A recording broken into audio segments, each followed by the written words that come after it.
And we woke up in the morning, and it was white out going up the pass. So we get to the base of that thing, and the switchbacks are disappearing. Like, there's so much snow blown across it, they're disappearing. We get to the top, and it was all windswept and blown and icy, and there was no trail. You couldn't see it. So I can't see footprints. I don't know how they're doing. I don't know what they're doing. And we got over the top, and I started seeing a few footprints, but I couldn't count all of their footprints. So I was like, did we lose? If we lost one up here, this is going to be terrible. Welcome to Backpacker Radio, presented by The Trek, brought to you by Topo Athletic. I'm your co-host, Zach Badger Davis. Sitting to my right is... I am Juliana Chauncey, a.k.a. Chaunce. Gotta get those audio levels right. Reminders, yes, we've got a few. This is both a first and last call, I presume. Mm-hmm. Definitely a first call. We'll see about if we do any more reminders. But we are looking for a new production and social media assistant. Is that the correct title? Yeah. And we are very much prioritizing people local to the Golden/Denver area. We're hoping to have someone in studio during the recordings for this role. We are open to considering remote candidates. We'll see, obviously, but if you are local and interested, please do apply. You will be given heavy preference. Anything you want to add there? No, I just think that we are entering year 8 of Backpacker Radio, and it's very exciting to be adding someone new to the team as we embark on this new year.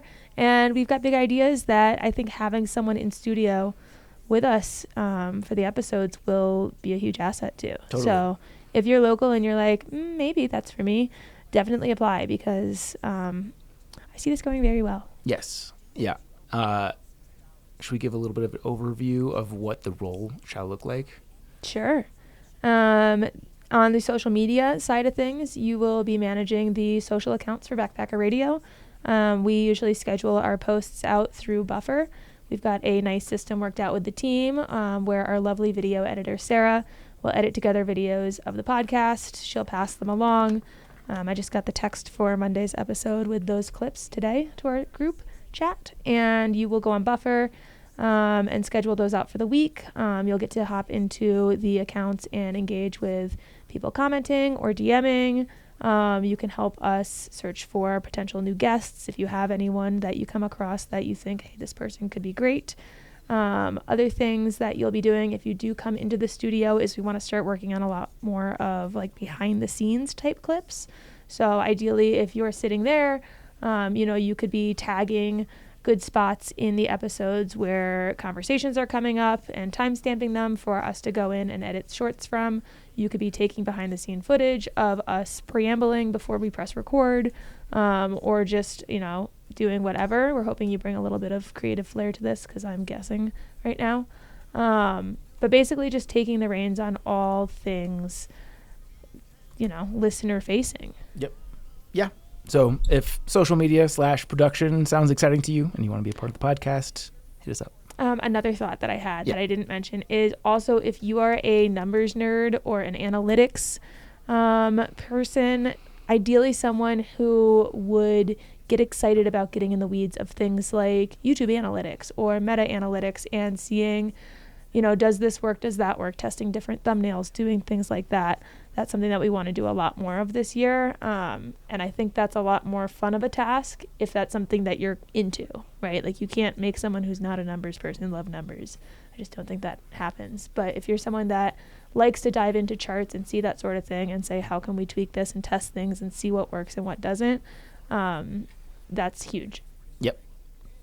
So if this sounds of interest, the link to the application will be in the show notes. And like I said, if this sounds of interest, don't sleep, because this might be the last opportunity to get in the mix. Yeah, and one more thing is if you have applied and you're listening to this, or you are applying and you're listening to this, we're going to go through the applications probably during the second half of January and reach out to people to interview towards the end of the month. So if you haven't heard from us yet, it's a lot easier to do it all at once and look at it all at once rather than to piece through it as we go. So we usually like to save it and go through it all at once. So yeah. We should also mention that this position is opening because Sarah Stark is leaving us. She's going to the PCT. Yes. As it turns out, the trail is our greatest competition, which we take great pride in. But shout out to Sarah, and we're wishing you the absolute best on the PCT this year. And not even just her. Elise is going to be hiking the Arizona Trail. Elise is hiking year-round all the time. So, yeah.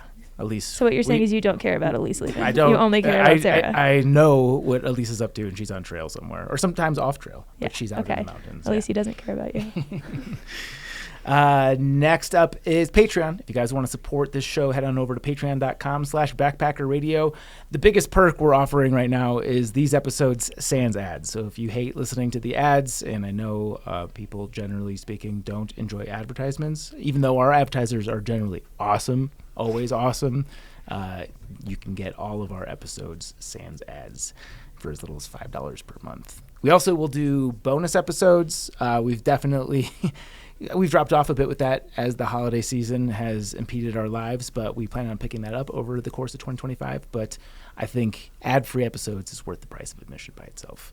Mm-hmm. Lastly, but not leastly, this is definitely the last call for 2025 thru-hikers to apply for the Trek Vlogger program. If you are taking on a thru-hike in 2025 and plan on vlogging your experience, hit us up.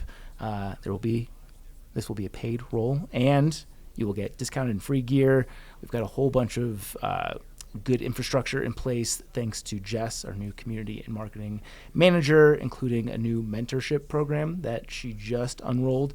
So some really cool perks involved for anyone who's interested in getting in the mix. And as always, that link is in the show notes. Okay, let's get to today's interview, a follow-up interview, and holy smokes, there's been some changes since the last time they were on the podcast. We're welcoming Vince and Georgie Strawbridge, who are members of a 6-person thru-hiking family. The Strawbridges completed all 3 Triple Crown trails, and Vince and Georgie also hiked the Great Divide Trail last year. Vince recently published a book about his family's PCT hike called Pretty Good at Walking. Georgie and Vince, thank you so much for joining us here on Backpacker Radio again. We're glad to be here. Thank you for having us. Yeah, of course. So where do we left? So the last episode that came out was March 2020. Obviously, world events made things weird at that point. But during that episode, we learned all about your PCT hike. So let's talk about what you've done since then, which has been a lot. I do have a note here that, Georgie, you broke your leg.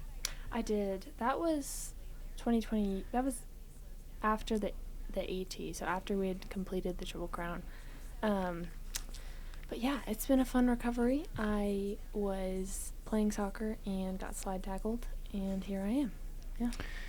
Slide tackle. What are we talking, like compound fracture? What kind of a? It was a tib fib, so full break. You had to go in and get the rod and the screws in. They've taken the screws out since then, but the rod's gonna stay in there forever. Yeah. Is this the first break you've had? It is. Yeah, the first injury. Go big or go home. So, yeah. I'm still waiting on mine, but I know one day it will come. I hope it does. You've never broken a bone? No. What? Yeah. That means you're not going hard enough in life. Yeah, I walk. Welcome to the hobbies I do. Yeah. There are plenty of people who have broken stuff walking. You're not walking hard enough. Have you I'm not walking harder. No, I like very soft walking. I'm a soft walker, and I plan to be so for a while. Yeah. Okay. Obviously don't want to blow completely past the PCT, so let's recover that a little bit just because I want to talk about the book. Sure. Congratulations on publishing it. Thank you. I'm very excited to have done it. How do you find time for all the backpacking, all the parenting, 4 kids? Give us an update on kids' age at this point. How old are they? I'm going to pass this to Georgie. I briefly remember in the last episode we did, didn't you forget your kids' ages? I did, yeah. He definitely does. He doesn't know how old I am. So I think Aiden is, I'm guessing too, she's 23. She's a senior in college, and she's graduating this fall. June. He's graduating June. Anyway, Henry is going to be 20 in June.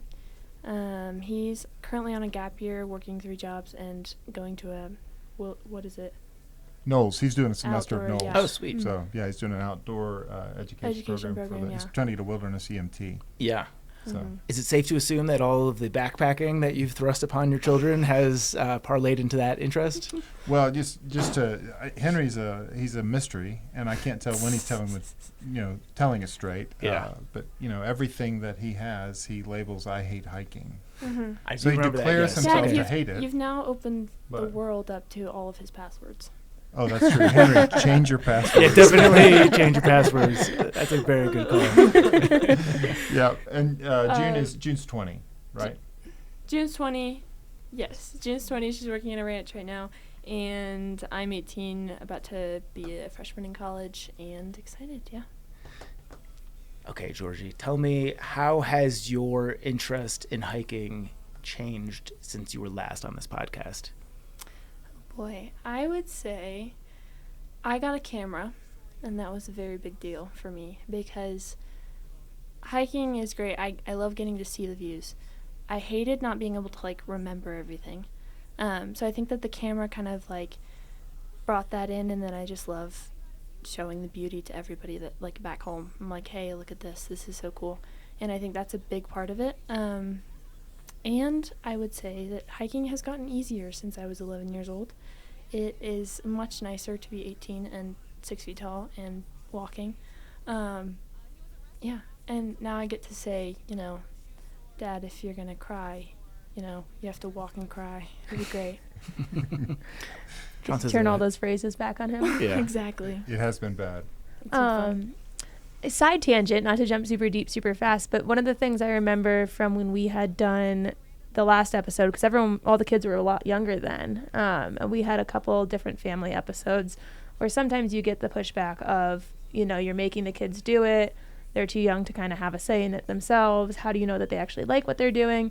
Georgie, now that you're 18, looking back on the last time you were on the podcast, you were about 13 or 14. How do you feel about your parents' decision to put you guys through these trails and to, you know, have that be something that really defined your life up into this point? I think it was incredibly good for us. Like, every single kid in our family is just so much deeper of a person, I think. I think that hardship, because it really is really hard, especially as a kid, I think that it has certainly, like, given you perspective on life. So, like, oh, you know, I walked however thousands of miles we've walked, and, you know, I can probably finish this paper or something silly like that. And I think that's, like, a very good perspective to have. And, yeah, that's... Have you felt different from peers your age because you've had so many life experiences that they haven't? Has that made it hard? It's not, I mean, I wouldn't say that it's super hard. It is definitely different. I definitely have different experiences and kind of different perspectives on what hardship is. Not that I'm, like, the person that suffered the most everywhere I go, but it's, like, kind of something that you can look back on and be like, yes, I've done that, so I can do this. And I think that's really important for people to know about themselves, really. Nice. Side tangent on the side tangent. I know I alluded to it briefly, but Georgie, how much taller have you gotten since the last time you were on this podcast? Oh, gosh. The first thing that Chaunce said when she walked in, I believe it was "holy shit," which is probably Yeah. Thank God you're 18. Otherwise, I would have felt bad cursing at children. which was what I was thinking. I didn't say it. But I wasn't controlled. I didn't control that response. Yeah. It's all right. I don't know how tall I was, but... You're about this height. Yeah. Yeah. Okay. So I'm Chaunce's height. I was Chaunce's height. Now I am 6 feet tall and a little bit, the doctors tell me, but, Yeah. you know. So taller than both of Backpacker Radio's hosts. Yeah. How tall are you? Not 6 foot. Okay. Yeah. It's big of you to admit that. Yeah. That's the only thing that's big of me. Oh my God, I hate you. Okay. Well, Georgie, we're going to have a ton of questions for you as we go along, but let's talk about the book a little bit. So, yeah, again, back to my question of how do you find time for this? In terms of time, it came at a fairly opportune time in our lives. We were in the middle of a civil suit on a home that I had built, and we prevailed, and then there was an appeal and we prevailed again, and so we had a payout. And I looked at Monica, and I think this is a common experience for people after a thru hike, and I think you mentioned it. You know, you wrote a book, your book, as sort of I'm going to avoid real life because that was so amazing. Yeah. And I had that every time I would go home. That's why we walked the second set of trails, was because I came home in a fog, you know, kicking the dust in front of me and down in the dumps, and, like, that was so amazing. I don't know what I'll ever do to compare. And then when the idea of the Triple Crown came, I just said, this is it. And of course I promise every time, this is the last one, this is the last thing. When we came home from the Triple Crown, I had a similar sort of impulse that I want to find out what that meant to us. Like, it was a big deal. for us. And it wasn't like, I want to teach the world a thing. It was more like, everybody that you encounter says, this is going to be so great for your kids. They'll have learned so much. Like, they will have changed because of this experience. So I thought, what was it? Like, what is it about? I know it's true because I would go to a soccer game and all the kids would be freezing and hating their parents. And Georgie would be like, you know, what? It's a little rain. Yeah.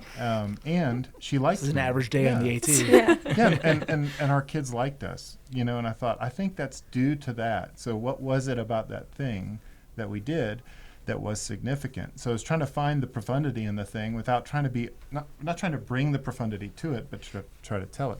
Airborne, who you've had on the show, was a guy that we kept meeting at the end of the trail. And one of the things that he said, we came into a water cache down in Southern California, and it was bone dry. Everything was empty, bugs all over everything, just disgusting. And he came walking in over the hill, kind of dropped in, and he said, hey, you know, you can't believe we ran into you again, you know, because he kept getting off trail for weddings and concerts and stuff. So he'd fly past us and then we'd, you know, grind slowly past him and he'd catch again. Well, he said that same thing. He just said, man, your kids they'll have gotten so much from this experience. And I said, yeah, but you'll have gotten it twice, because he yo-yoed. And he said, yeah, when I get off trail to go to those concerts and shows and people would ask me what I'm learning out there, I would try to tell them. For a while, I'd try to tell them. And after a while, I realized, one, I can't really put it into words. And two, they're not going to understand me even if I can. So now when they ask me, I just tell them I've learned I'm pretty good at walking. So the whole book is that effort at trying to tell a thing straight and to find the profundity in what really happened to my kids, for my kids, and to celebrate them, really, because this thing that they did is a thing that they'll want to reflect on. So in some ways it's just a memoir. In some ways it's so much more. It's just doing life in the middle of an adventure. I mean, and it's the same thing every parent is doing. It's not, just because we went on a trail and we cranked the volume up on the intensity of the thing doesn't mean it's any different than any parent trying to raise any kid. And so it was really fun to just kind of wander into that.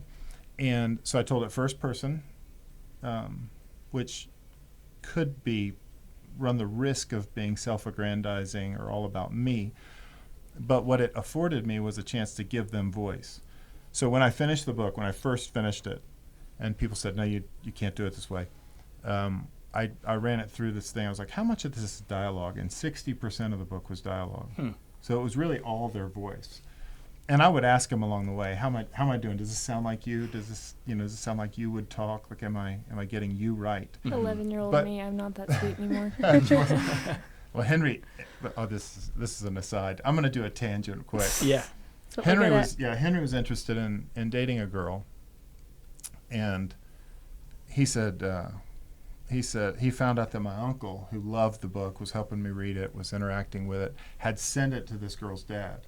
And Henry said, and the PDF form, Henry said, oh no, I got to get out ahead of this. So he called the dad to go to have lunch with him so he could run a little PR campaign. He said, I'm not really as bad as that in the book. Like I was bad in the book. I'm not that bad. So anyway. But that was kind of it. It was just kind of this journey into trying to tell the story and find what really happened. And I felt like, in sort of limiting myself to chronological, to first person, so it's a show and don't tell. I can't say what I don't know. I can't say what I don't see. It really pulled me back into the experience itself, and I found more in it than I expected. A lot more. Yeah. But it was fun listening again back to your show that you guys did, and I told you when we were talking earlier, I thought you did a fabulous job leading kids through telling their story. But it was fun to find the ways all of those things fit into my telling of the story, like those remembrances. So it was a fascinating and wonderful experience. And so I just put my head down. I spent all of the money that I'd gotten out of that thing until it ran out, and I was done. I was like, that's it. I can't finish. I didn't get it done. Went to Monica and said, I know I told you I'd never do anything about hiking after the AT, and then I asked you to write a book, and then I wrote a book, and I'm not sure I'm actually going to finish this thing. So at that point, I sent it off to a friend of ours who is a writer and an editor and really, really sharp. She's 90 years old. And I sent it to her, and she read it, and she called me, and she's like, Vince, you have to finish. So I was like, okay, I'll do it. I'll buckle down and finish it. How far along were you at the point you sent it off? Well, I was farther than I thought I had been, because I'd sort of written these important moments. Mm-hmm. And I'd always been scared to write the Sierra because that was so significant to us. So I'd always left that out. And so I would, like, avoiding the obvious thing, I'd go write something further down the trail and find, and so connecting those pieces was not that hard. Mm-hmm. I would say I was over halfway done when I had given up or nearly given up. So. Not to ask for spoilers, but what are some of the things that you learned through making the book? I would say surprising things. Sure. Were that the names were significant, like what people were named, like trail names, our name. What does it mean to be? What does it mean to be who you are? And I love about the trail naming system that you inherit something that is about you, that's a quality of you that you manifest. And this was in the telling of the story, discovered that when I ran into people that had named themselves, they were, sorry for the people that have named themselves, there was a little bit of a buffoonery sort of they were caricatures almost. But the people that waited and took on a name that was given to them, it was significant. I hadn't ever considered it till I wrote it. Yeah. Chaunce and I both gave ourselves our Yeah, names. buffoons. Let's go. Yeah. Mine's just my last Yours name. is your last name, so that's a little different. So he's the buffoon. You gave yourself a name? Yeah, at the time, my website was The Good Badger, and I was writing on my blog, so I just wanted to keep it consistent, so I went with Badger. I mean, I don't know. Listen, you don't have to backtrack. I am a buffoon. Yes, I'm not going to take it back. back. But anyway, there was something significant about names that I had not considered. There was significance in. Did you know? I don't know. I did not know this, but California, San Jacinto, San Bernardino, all those things, they were all missions, and they were all one day's walk apart. And I didn't know that before I set out to do this, but those things were set up as these sort of safe havens, a day's walk apart. So that thing that we were doing was not by any stretch a new thing. Like, this is an old thing.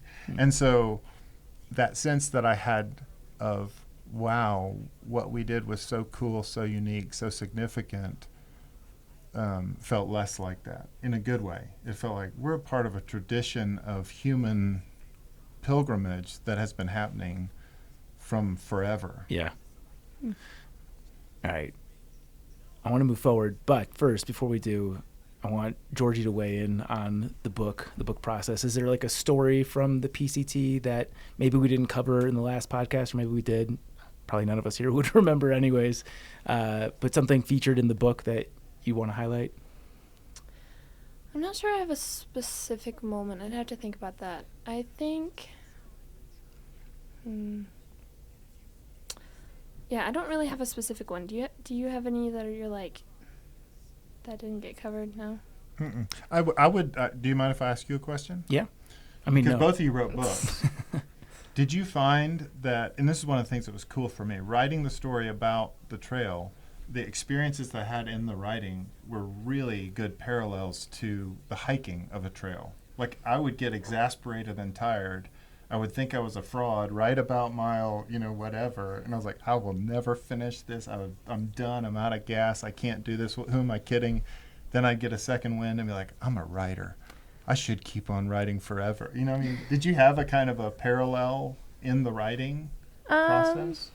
Well, mine's a little different because mine's not about me. Like, mine's an informational book, so there is no, me in it. Mm-hmm. There was anecdotes about, here's how I did my gear list. Here's how I planned my budget. There's things that I kind of paralleled with my hikes, but not really much giving, bits of myself, which I thought was very safe. So that was, I think, easier for me to tackle as a book, because if it were to be something that was very personal and about me, I don't know that I would have done it. But in the sense of writing it, it did feel very much like a thru hike. I had driven my car to Durango. It was before I had gotten an apartment when I got back from the AT. And I lived out of my car. I found a nice patch of dirt road that had a pull-off that had cell reception, and I slept there every night. And then when I'd wake up, I'd go to Starbucks and I'd write. And then when Starbucks would close, I would drive back to my little patch and sleep in my sleeping bag in my car. So in a way, I think writing it was like a thru hike was, in terms of I am not having the basic necessities. I'm eating the trail food. I'm sleeping the way I would on trail. And I don't have a home base right now, which I think kept me in the mindset, which I think was a lot better than going back to reality and trying to put myself back in that mindset once I was already at a desk again. Yeah, I mean, I think you hit the nose on the head there. There's big emotional swings. Some days I'm in flow and I feel like I am a writer. There's other days where like I'm struggling to put together 2 sentences, and I think that parallels very well with the trail experience. I also think it parallels specifically through hiking the AT northbound, because when you think you're 80% of the way done, you still have half of the work to go. Like, even if you're at wherever you think you are in your outline, all of the little bits of actually completing the book takes way longer than you could ever project. So yeah, I'm curious from your standpoint, when you thought you were halfway done with the book, like there's everything that comes after it too. And I mean, obviously here you are, marketing, that's part of it too. But yeah, I know. The worst part of it.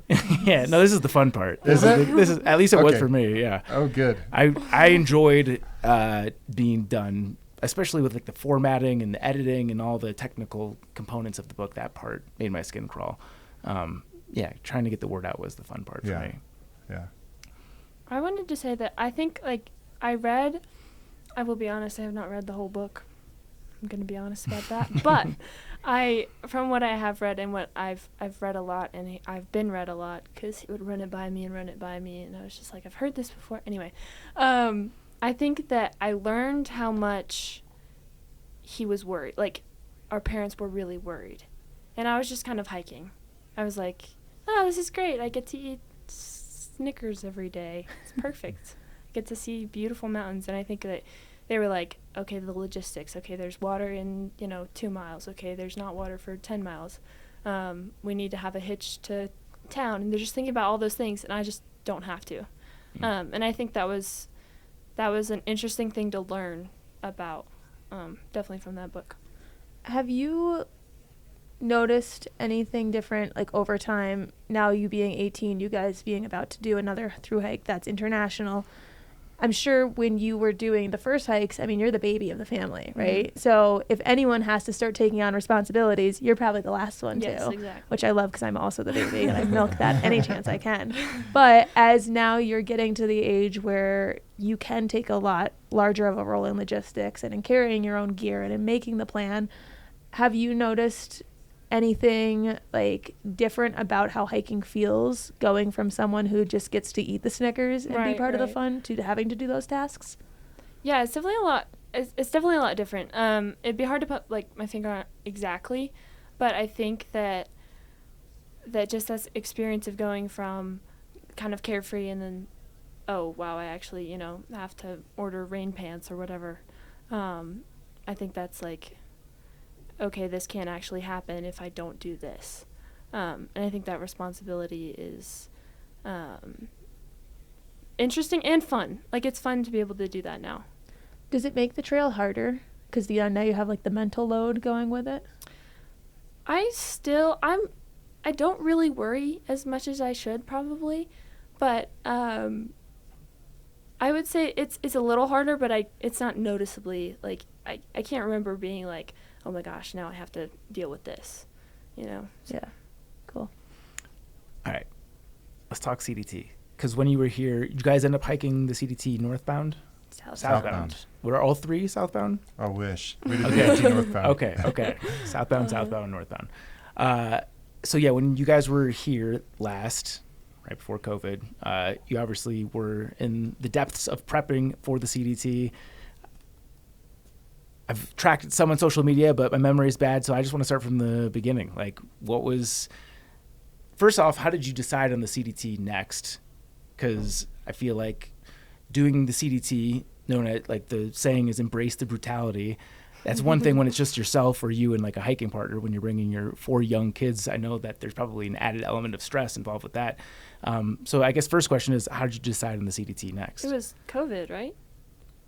Because No. it was so remote? No. Oh, it says CDT 2020. Yeah. No, we didn't decide on it based on COVID. It ended up gotcha, a gotcha. fortuitous decision. Sure. We decided on the CDT because we were going for the Triple Crown. We said, which is the hardest and the most intimidating? Let's get that one out of the way, because if we're not going to get that one done, we're not going to get the Triple Crown anyway. So it was kind of like just bite off the biggest bite right away. And so that's why we That's our landed style. on the CDT. And that's how we came to that decision in terms of the order. Yeah. Was it a hard sell to anyone in the family? I don't think so. I mean, well, so I don't Georgie, was it a know. hard sell? You pitched it so I badly. listened. So one of the things. Mom in the- wrote the whole homeschool curriculum for the whole year, and then he comes in and is like, "Hey, I got let's an idea." leave." Yeah. Yeah. So one of the things that gets to show up in the book a little, I didn't front load it because it would have been the whole book. Monica finished reading the book the first time, and she said, I'm not in here as much as I should be. Like, I should be more a part of this book. Not because she wants to be, showcased and adored or anything. She just said, I'm more a part of this story. And I said, I felt like if I let you in, like, you'd take over the whole book. Because we're not one of those. I mean, that's part of the thing that's fun, too, is, this thing and experience is not for super families to accomplish if families want to attempt it. Monica and I, we'll argue about anything. Like, we quibble and bicker over nonsense. Like, we find ourselves deep in an argument, and we're like, what on earth are we doing? And so I'm never very good at that. So I didn't front load it in the book, but I bring it in. And hopefully with the right weight of me as buffoon on my end of the argument. But at any rate, my presentation was very poor for the CDT. My timing was very poor. Yeah. And so we went to several, it was very expensive. We went to several sessions with a marriage counselor. My uncle was the one, I was about to give up. I was like, Monica, no, I think we need to do this. Like, let's go do it. Let's go do it. And finally I was about to give up because everybody's like, Vince, this is ludicrous. You're insane. Like, why would you do this crazy thing? And she was echoing all that stuff, saying this is insane. And my uncle said, I'm not saying what you should do. You two are a bunch of immature little brats who can't figure out a decision together, and it's annoying. But I don't know why the sane decision and the obvious decision is the right one. Like, if you guys want to do something weird, you can do something weird. So what he suggested, which was great, was why don't you get 4 couples that love you and you love in a room together and fight in front of them and see if you can come to a conclusion. Are they refereeing the Yeah, arguments? well, kind of. Yeah, kind of. And it was great because I was like, because we're choosing sides. We're choosing people we thought would be on our team. And she would choose someone. One of my best friends I knew, I was like, dadgum, she's going to pick them, and he's going to be so against me. You get This to is pick going to be your own terrible. jury. Yeah, exactly. Yeah. But we just argued and argued and argued, and she was really, really amazing. Like, because I kept trying to tell her, I know it doesn't seem like it, but this feels like a decision for you. Like you light up when you get out there in the woods. Like your everything glows. Like, she just loves being there, and it's really the simplicity, the beauty.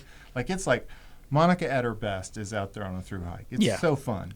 So it was a hard sell. So it was yes, short so answer, yes. hard. Yeah, it was very difficult. Primarily for Monica, the kids as well? For her. Okay. The kids I didn't ask. Yeah, they right. weren't. They don't weren't get a adults. say. adults. Yeah. I sort of, and I put that in there too, and that's to your point earlier. I put that in the book, so I was like, if people hate me for this, they're just gonna hate me. But that was a common question from people. Like, people would say, "Hey, how'd you talk the kids into it?" And I just say, that's not how I parent. Like, if it's good for them, I tell them that's what we're doing. Yeah. That comes to a point. Aiden was an adult when we were coming up to the AT, and I said, you have a choice. We'd love for you to come. It's costly to you because you'll have to put college off a year, but it's your decision. But up till then, it was, no, let me tell you what our family's doing, and you're coming along, whether you like it or not. And so that's the way we approached it, and I know that's certainly not popular in certain parenting circles, but it's the way that we did it. But Monica was the tough sell. The kids were easy, and most of them were happy. Henry did threaten to run away, but he didn't run away. He's still with us. He's still here. We yeah. think. Selfish question for you then, because my oldest is 4 and he's very resistant to. We're moving in the right direction, but even as like a young toddler, very resistant to going on walks. Like, just wants to be at the house with mom. That's his favorite Mhm. thing in the world. Do I wait until he's older and his brain has developed a little bit more, or do I put my foot down and deal with the tantrums, deal with the crying, deal with the I'm sitting down and I'm not moving? Like, in your shoes, what would you do? I'm sure there's plenty of listeners who have the same issues. Yeah, it's dangerous if I feel a little like I feel safe because people know I'm an idiot. I'm just gonna. So any parenting advice comes with disclaimers. But what I did when I wanted to go fishing more than anything on the planet, and it was raining and cold, and I still wanted to go fishing, but Monica needed to be somewhere, I would throw the kids in the boat, and I would stop at the 7-Eleven on the way home and buy them a Slurpee. And all of a sudden, fishing was a great activity. Yeah. So I think the reward on the way home from the walk is going to win them to walking. That's what I would bet anything. Yeah. If you hit the ice cream shop. Do you withhold the reward until after? Because sometimes I will let Leo know, like, if you're good, man, we'll go to McDonald's, we'll get you an ice cream cone. But, like, as soon as I tell him that, he's like, can we turn around? Because then he knows that the other end of it is an ice cream cone. I got to get the timing of the reward down. Do you withhold that information until you're on the way back? Or is it like if you just endure the rain a little bit more, Slurpees are on the way? No, I didn't dangle it. It was a surprise every time. Maybe they caught on, but it was a surprise every time. The other thing I would say, The other thing I would say is that I think there's a needs must sort of element to this, right? Like if you're fabricating the need, then it's hard to really compel them to do the thing, right? In other words, my kids, the furthest we walked before we considered a through hike was 6 or 7 miles. And then we did a loop hike and they did 14 miles. But even so, it was a long way off of what we needed to be able to do the PCT southbound. Yeah.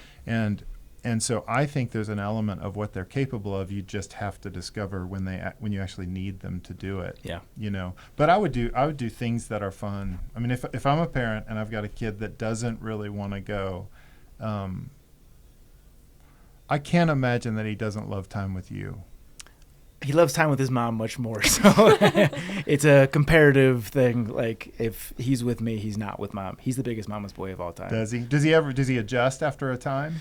Depending on the activity. Yeah. No, I mean, like, I do try to take him out on hikes, and for the first 5 minutes, he's pretty into it, just depending on the day. But there comes a point where it's just like he's done, and I use every psychological tool in the tool belt, and nothing seems to work. So, yeah. Why don't you save the reward for the, like, when you reach the midpoint of the hike, like when you get to the view, or when you, I'm not a parent, but thinking about myself, I am kind of a child. And when I hike, what I'll do on the days that are really hard is I'll pack out a can of soda, or I'll pack out like a really good treat, and I give it to myself at the top of the climb. Yeah. Because then I know I have that to get to. And so if you're packing out the McDonald's and he gets it when you are at the turnaround point, he's not going to ask, can we go back to get there faster? Because he has to get to that point to get the French fries. Yeah, he's just at the age where he's very tunnel vision. So, like, once he knows that there's a treat, it's just going to be nonstop asking about it until he gets it. Even if I'm like, buddy, we got to go there, take 2 steps, he's going to be asking again. So, like, he just becomes overly hyper fixated on the reward. So, yeah. Does it help if you go his pace, if you slow down? There's no other way to go about it. Okay. We're going at his pace, whether I want to or not. Yeah. Yeah. Okay. Enough about my selfish parenting qualms. Back to the CDT. Okay. So, tough pitch. What was the result of the group refereeing therapy? It was weird. It was like this weird aha moment. How do you talk people into that? Oh, that would be an easy sell. I'd be like, can I bring alcohol? Fight night, let's go. Yeah, I'm in. Call me for the next one. Listen, it's coming. Don't worry. Great. Yeah. I'm happy to join. Yeah. It was great. Like, it wasn't anything direct or conclusive or overwhelmingly insightful in session, you know. Mm-hmm. But on the way home one night, she was like, you know what? I don't get it. I don't see it, but I'm willing to do it if you feel this strongly about it. Did people vote? I was like, what? It was obvious the way they were feeling. And they were on Team Vince. No, it wasn't. I've been on a jury one time, and I walked in, and And they made me the foreman of a jury. And it was a 6-man jury, and they go around. Everybody says guilty, guilty, guilty, and I wasn't 100% sure this person wasn't guilty, but I said I'm just not sure. And this felt like that. It felt like I walked in the room and there was only one guy that was for me, and he said, "Don't take my life as an example. I'm an idiot." And I was like, great. I got the only guy for me is giving a disclaimer. So I got nobody on my team. Yeah. But they all warm to the idea. They know we're weird. There's nothing normal about the way that we are. So they didn't have expectations of normalcy. Yeah. As they engaged with it, but they were they were good friends. So they were for us, and they said, "I think there's a good opportunity for you guys to go sit in front of a therapist and engage with each other at a more significant level." And it was good for us. It was very good. So I'd do it again just for that experience. Yeah. I need to come up with a bad idea to pitch Yeah. to Monica so we can do this again. I'm sure we can brainstorm a few over Yep. the next hour or so. Okay, so she's on board, out on trail. What are some of the early highlights or lowlights? Well, if you don't mind, one of the things that was crazy also, and so when everybody buys this first book and it just goes crazy, and I make lots of money on that first book, the second book will be called Which way do we go, or something like that, because it's mid-COVID. Everything was wrong about it. It's the CDT, which is which alternate do you take? How do you tackle this trail? Yeah. What do you do? And so the whole moment was filled with uncertainty. It was #postpone your hike on the internet. Yeah. And I felt torn about that. I don't know. I found very compelling the idea that we shouldn't be going into mountain towns with retirement communities, poor medical facilities on the one hand, and on the other hand, I thought, I don't even know what's really going on. Right. So we didn't even know what to do, if we should do it. Everything had contingencies on it for all of it. And so we decided, and let's see, the east side of Glacier was closed. The reservation was totally closed off. And they were going to have a tribal vote on the June 20th, I think, to determine whether or not they'd let people in. So we decided to take my dad with us for the first 400 miles. That way we could remain completely isolated and not interact with anyone for the first 400 miles, and give time for the Blackfeet reservation to open or not open. And we just did a northbound from Anaconda. So that's how we started it. And then they ended up not opening, and we had to road walk 50 miles and walk up the west side of that. But a lot of it was kind of like that. It was like, I don't know how we're going to approach this thing. Yeah, sure. It was difficult. It was a difficult time Yeah. to try to figure out what was right. What we did find was that was the best trail of all to be on. PCT had a lot of pushback. AT closed down entirely. Nothing until Colorado. Until we got to Colorado, it was all, we'll shoot the damn COVID in the mouth. I mean, they had apology signs on the doors. Sorry, we're sorry, you have to wear a mask. The stupid governor is making us make you. Yeah, we were like, what? Where are we? Yeah. This is crazy. So the communities were really welcoming, and we were surprised. So after 400 miles, we were just like, all right, Dad, I think we got it from here. Yeah. These people want us here. So he was fully supporting you for that first 400 miles. Yeah. Yeah. So he would run to town, grab supplies, and then come meet you at the next road That's crossing. Right. Yep, that's right. That's a good support system to It have. was amazing. Yeah, Yeah. we So really fun. missed him after 400 miles. I'm sure. Yeah. Okay, so let's say after your dad parts and you're on your own, how do you manage the logistics of getting to and from town? Obviously, with a large family, that's going to be that's a difficult task even under normal circumstances. In a COVID year, that's a whole other ball of wax. Stick the kids out in front. Yeah. That's right. We would split hitches, wouldn't we? It just whoever would stop, and then if they could take 3, they'd take 3. And then the rest would be like, okay, we may see you or we may not. I don't know. Yeah, it was the hit. If it's a question of hitches, that was not easy on the CDT, and in particular was not easy that year. Yeah. But in terms of the logistics of it, we did fairly well because we packed a half of the trip through Denver from home, and had all of it being Shipped, mailed and shipped ahead to us. Yeah. And it was people were surprisingly comfortable and open on the CDT. And we were just hearing reports about the AT, the whole time we were like, oh my gosh, we chose the right trail to walk. Yeah. So I know it's hard to compare because you've done the CDT once and it was during COVID, but do you suspect that you were waiting significantly longer to get a hitch in 2020? Oh yeah. Well, I don't know. I mean, some of the places, in the comments on Far Out would say this is a bad spot for a hitch, but we didn't expect to wait 4 hours. Yeah. Like we'd see a car every 45 minutes, and they were not interested, at all in taking us down. So, and that didn't happen too much. We managed the trip fairly well. Yeah. Otherwise, and we did run into. We ran into people along the way that would say, "Hey, when you get into Montana, give me a call." And so some of those potentially difficult moments we had prearranged sort of rides and connections and stuff like that. So it really worked out. It worked out really well. But it was fun to be southbound on the CDT is a lonelier experience anyway. Yeah. To be southbound in the year of COVID was crazy. I never saw an official number, but somebody was saying there was less than 60 attempts that year. Wow. So we were 10% of the whole southbound class. That's funny. George, I heard you had a fun interaction with the dog. Oh, I did. Yes, that was delightful. We just come out of Pinedale, and we did that 15-mile spur off to that random parking lot. Anyway, we had walked the 15 miles back up to the trail, and we met this ranger, and we were talking to her. I don't know, I was petting your dog, and he was sweet, and then everybody else, big German Shepherd, kind of ranger dog, police-looking dog, and then everybody else walked up, and I was just I don't know. I reached down to pet him again, and he freaked out, and bit my finger. I didn't tell the ranger.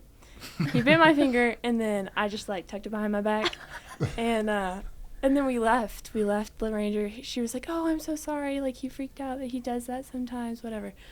We walked a little ways, and my mom comes around the corner, and I'm shaking and bleeding, and she was like, "We have to go back and tell her." I was like, "Mom, it's fine. Don't tell her. The dog will get in trouble." Anyway, I think it was worthy of stitches, but we kind of glued it and taped it, and it seems fine. Yeah. Are you carrying glue on you, Dad? We had glue. Yeah. We had some glue. Just in case a dog bites. We had some other cuts. Do you have any marks left? I have a tiny little mark there, and then on the bottom. Hold on. She's 32 now. Oh yeah, look at that. It's there, and then that front part is just I ripped it open up. pretty good. It's fun. Yeah, my dog play bit me the other day. I was withholding a ball, and she was just going after it, and I might have a scar from it. Really? That was her being friendly. That's right. Yeah, dogs can be gruesome. So how are you managing your schooling while you're out on trail? So the schooling was mainly just audiobooks. We didn't do math until we got home and did it over in the summer again. That was not fun, but mainly just audiobooks. My favorite part of that was basically we did history, but we did westward expansion history, and then you're walking you're talking about Coulter as you're walking through Yellowstone, and he's just it's all around that, and then you're seeing the milestones, and that was most of the school we did. We didn't do anything else. Are all of the kids on the same curriculum, or how does this work? We did. So, my cousin is a high school teacher, and there's a book called History of the American People by Paul Johnson. It's a British guy. And he had developed a series of questions for each chapter. And so he sent those to us, and we had them in digital form, and we would wake up in the morning, we'd say, all right, these are your assignments for listening for the day. So, but like she was saying, it'd be in Montana, it'd be Chief Joseph, and this one called Dreams of El Dorado, and they have overlapping stories, different perspectives. And then we do History of the American People as and it's a big book, it's a real thick book of history. And so we would gather at lunch, and we'd sit for 2 or 3 hours and and cook and ask questions and interact with it and do all that stuff. So it was largely humanities, but it was pretty significant. When we got home, I looked at our Audible account, and there was 7 months of listening on the Wow. account. Yeah. Probably 6 of it really was on the CDT. Yeah. Just people listened all day. Yeah. I mean, and I was listening to stuff. I didn't always listen to the stuff they were, but Yeah. I mean, it's great. Yeah, we did like the It's history great of- for audiobooks, and Pretty Good at Walking is available Oh on my audiobooks. I did confirm today that it is on there. As someone who nerds out over this stuff and loves learning about things that relate to the trails in terms of history, what are some cool stories, if you remember any, that you can share that had overlap with the trail? I would say I think the coolest thing for me was we were learning about we were walking towards Yellowstone, and then we were learning about it was in the Dreams of El Dorado. It was the Coulter story, and he was kidnapped by Indians, escaped, and then was running through Yellowstone and discovered Barefoot it. for Yes. 200 miles. or Yeah, it something. was crazy. I don't know, but then going through Yellowstone, I was like, how did he do that? That they're boiling springs. I don't understand. Anyway, that was just a very cool wow, this is actually real. That someone actually did this. They came through this exact spot. And that was my favorite thing. We about we that. found firsthand accounts of it was an Ivy League student that went out after he graduated through the Great Divide Basin, and this was early. He went out in a wagon. That was a great story to hear and read, in somebody who was doing it when it was like that. I listened to, I don't know if you like Cormac McCarthy, but I listened to his Border trilogy, Walking Through New Mexico, and it's outrageous how alive it becomes. So we did a lot of literature too that was sort of in that vein. So Lewis and Clark stuff was fun because Yeah. Yeah. you cross Lemhi Pass and just seeing the that terrain that stuff. they're describing is just so cool because you're in the book suddenly, and I don't know, it's really cool. Did you do any geography, geology stuff, learning how the Yellowstone Park has the features it has or anything like that? we didn't really do a lot of geology. Not really. Guessing. We did a lot of guessing. We did, and common so phrases. bad. We'll look this up when we Yeah. get to town, and never look it up Yeah. when we Looked get it to up. town. Yeah. It would be fun if there was one. I did actually. That's the thing I kept thinking. What Far Out needs to do. It may have been Gut Hooks at the time. I don't know. What they need to do is have a companion that has waypoints that have historical information. That'd be so That would cool. be one of the You should coolest see things. my I thought hyperfixation right now.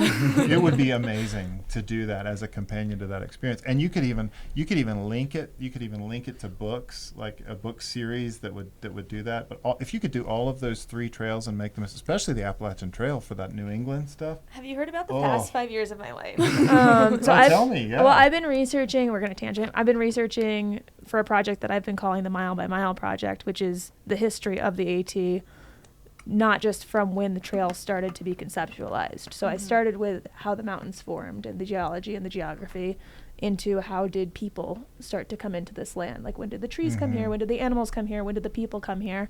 And you get people coming in from the west as the Native Americans are moving across. And then you get into the Europeans coming in and, when they first breached the Appalachians and how that happens and, the Native Americans getting pushed out and early exploration with people going in as long hunters or as, hunters for beaver and the fur trade and all that, and how eventually the area gets settled. And so I've been basically hyper-fixated on researching all of this. I'm up to the Civil War right now. But that's one of the things in my For notes. the Appalachian? For just the Appalachian Trail and everything relevant to it. But that's part of my notes too is, man, this would be cool as a companion to something like Far Out, where you get to a waypoint and it notifies you where it says, hey, there's this story that happened here. Yeah. 'Cause I mean, even- you could even attach it to an audiobook. It could link yeah. out of Far Out, and it could hit that thing. Yeah. It could be you saying, all right, stop where you're Yeah. standing. Yeah. Look to the east. Yeah. Right, across this valley. I mean, amazing. Well, while Like all you're those naming these cider apple- guys, I'm going through. This is my reading list. Oh, so how I've cool. got charts on charts, and Oh, I'm I'll go searching through the. mine. I'll Yeah, go through mine send and me I'll any send you you have. all of the ones that sort of were meaningful to us as Yeah, we were because passing through there. that's literally everything that I spend my free Here's time a on. guy who would pay more attention to you. I emailed him. Okay. And his name's H.W. Brands. He was a historian out of University of Texas. He writes a lot of great books, especially for New England stuff. He's an excellent historian. I emailed him and tried to beg him to help me to do a Continental Divide one. Oh, Because there's not that much information. I've read one of his books, The Zealot and the Emancipator. He wrote that one. John Brown, Okay. Abraham Lincoln, and the Struggle for American Freedom. I just read that one. He's an excellent writer. Yeah, he's a great writer. And he interacted with me, and I'm Really? an idiot. Like, if you emailed him and told him about your project, he might get excited about it. Hell yeah. Yeah, that was a good book. I read that, I think, in the fall. Oh, that's Yeah. great. Yeah. I won't go, this isn't my interview, but yeah, if you want to nerd out about that stuff, I'm your girl. I'm curious, how does this curriculum interface with applying for colleges? Are they just going off of the standardized tests, or like how does the GPA component of that work? So I hand it can over tell to you. the principal. Straight A's. Yeah, Listen. right. I don't know. I talked to Mom about it, and then she and you decide. And yeah, Florida's a pretty pro homeschool state. Okay. And most people are just looking, if you're homeschooled, they're looking at standardized tests. Okay. Yeah, so- all of my kids, without exception, are excellent in the humanities, excellent enough in the humanities that pulls them up to almost excellent overall. Yeah. Our sciences and maths we are are going to be excellent overall. Come on. Yeah, so it's done well. Like Georgie, if they prompt you in a direction for an essay that allows you to talk about what you've done, there's great advantage. Yeah. But Georgie's didn't. The prompt for her essay for a scholarship that she interviews for in the next month, that's a full ride scholarship to the college she's going to. She's a finalist in that one. I do think, though, that there is something, I think reading that voraciously adds enough to your education that I just feel like it compensated for so much. Sure. And these honestly, guys. Mom's kind of like, okay, no, that doesn't, like, she's like kind of a stickler, so she's like, no, that doesn't count. So like the stuff we did on the trails, she would be like, okay, that feels like a elective, and I was like, that was not an elective. Yeah. But then I'm she's trying to giving make me, like- outdoor education phys ed. Yeah, You right. gotta God. give him credit for this. Like, you gotta give him something. No, Yeah. I don't see it No. listed. Lifetime Achievement Award. Yeah, exactly. No, Yeah. she's very dutiful on the schooling side. So I thought, I was nervous when we first flipped over to homeschool out of the out of an elementary school, because we were in a great, when it was a magnet school, they were pulling very high. I was so nervous. I was like, are we going to be one of those plug in the VHS tapes, which probably people still do, watch it for half an hour and say done with school? I could not drag my kids out to soccer practice in time. At 5 o'clock in the afternoon, Monica's still going. I mean, she was a very, very diligent Yeah. teacher. And I forget, And- was she a teacher previous to? No. No. No, she just is. Natural. She's a lifelong student. She just Yeah. really is a student of everything. Yeah. She really loves. She gets geeked out onto things and loved getting to relearn everything with them. So she was an excellent teacher. And the trail is it really, in truth, if you listen to 2 or 3 to 4 hours of books a day and you talk about it for an hour and a half a day, I can't imagine there's many. Now, there are limitations in terms of the teacher and the proctor and the professor, since it's me and Monica. Yeah. But we did have great questions guiding us, and I just think it's a really good environment for learning. Yeah. And walking stimulates both sides of your brain. So you're doing a thing that opens your brain to better thinking, and working all day long at that thing. So. Yeah. Georgie, 99% of people your age don't know the answer to this question, so it's perfectly reasonable. What do you know you want to do when you grow up? Currently, no. I would say I'd be lying if I said I was sure. I've thought about kind of like travel photographer, journalist. I was leaning medical for a really long time, and then kind of, I think, so Mom's back in nursing school currently. And I think watching her, I was like, okay, yeah, I don't really want to head that direction. So I'm leaning more like humanities, definitely like philosophy, history. But, we'll see where that leads me. Yeah. There's a post opening at Backpacker Radio. I heard about that. Yeah. You can apply. There you go. Add to the ginger population. Yes. Oh, man. You need sunglasses to walk in here. Yeah. I also have a story about a time he took too much Benadryl. Oh my, yes. Yes. That was in Yellowstone. We don't know why. We don't know what I'm allergic to, but I randomly get these hives, and we had walked like probably 20 miles out of Yellowstone. We had 8 miles to go, and I was like, okay, Mom, I'm getting... Let me interject, because it's important to note that it was COVID, and there was no one in the office in Yellowstone for us to get our backcountry passes. Forgot about that. So we were walking blind without a permit into Yellowstone and terrified because we ran into a commercial guide the first night in Yellowstone who all but punched me when I asked if there was any campsites around, because he said I should know, I should have a reservation months out. He knows what it means to thru-hike. He thru-hiked one time through Montana, started yelling at me. It was almost dark. So I thought, I better rectify this. I thought we maybe, since nobody was out here, we haven't seen anybody, maybe it wouldn't be a big deal.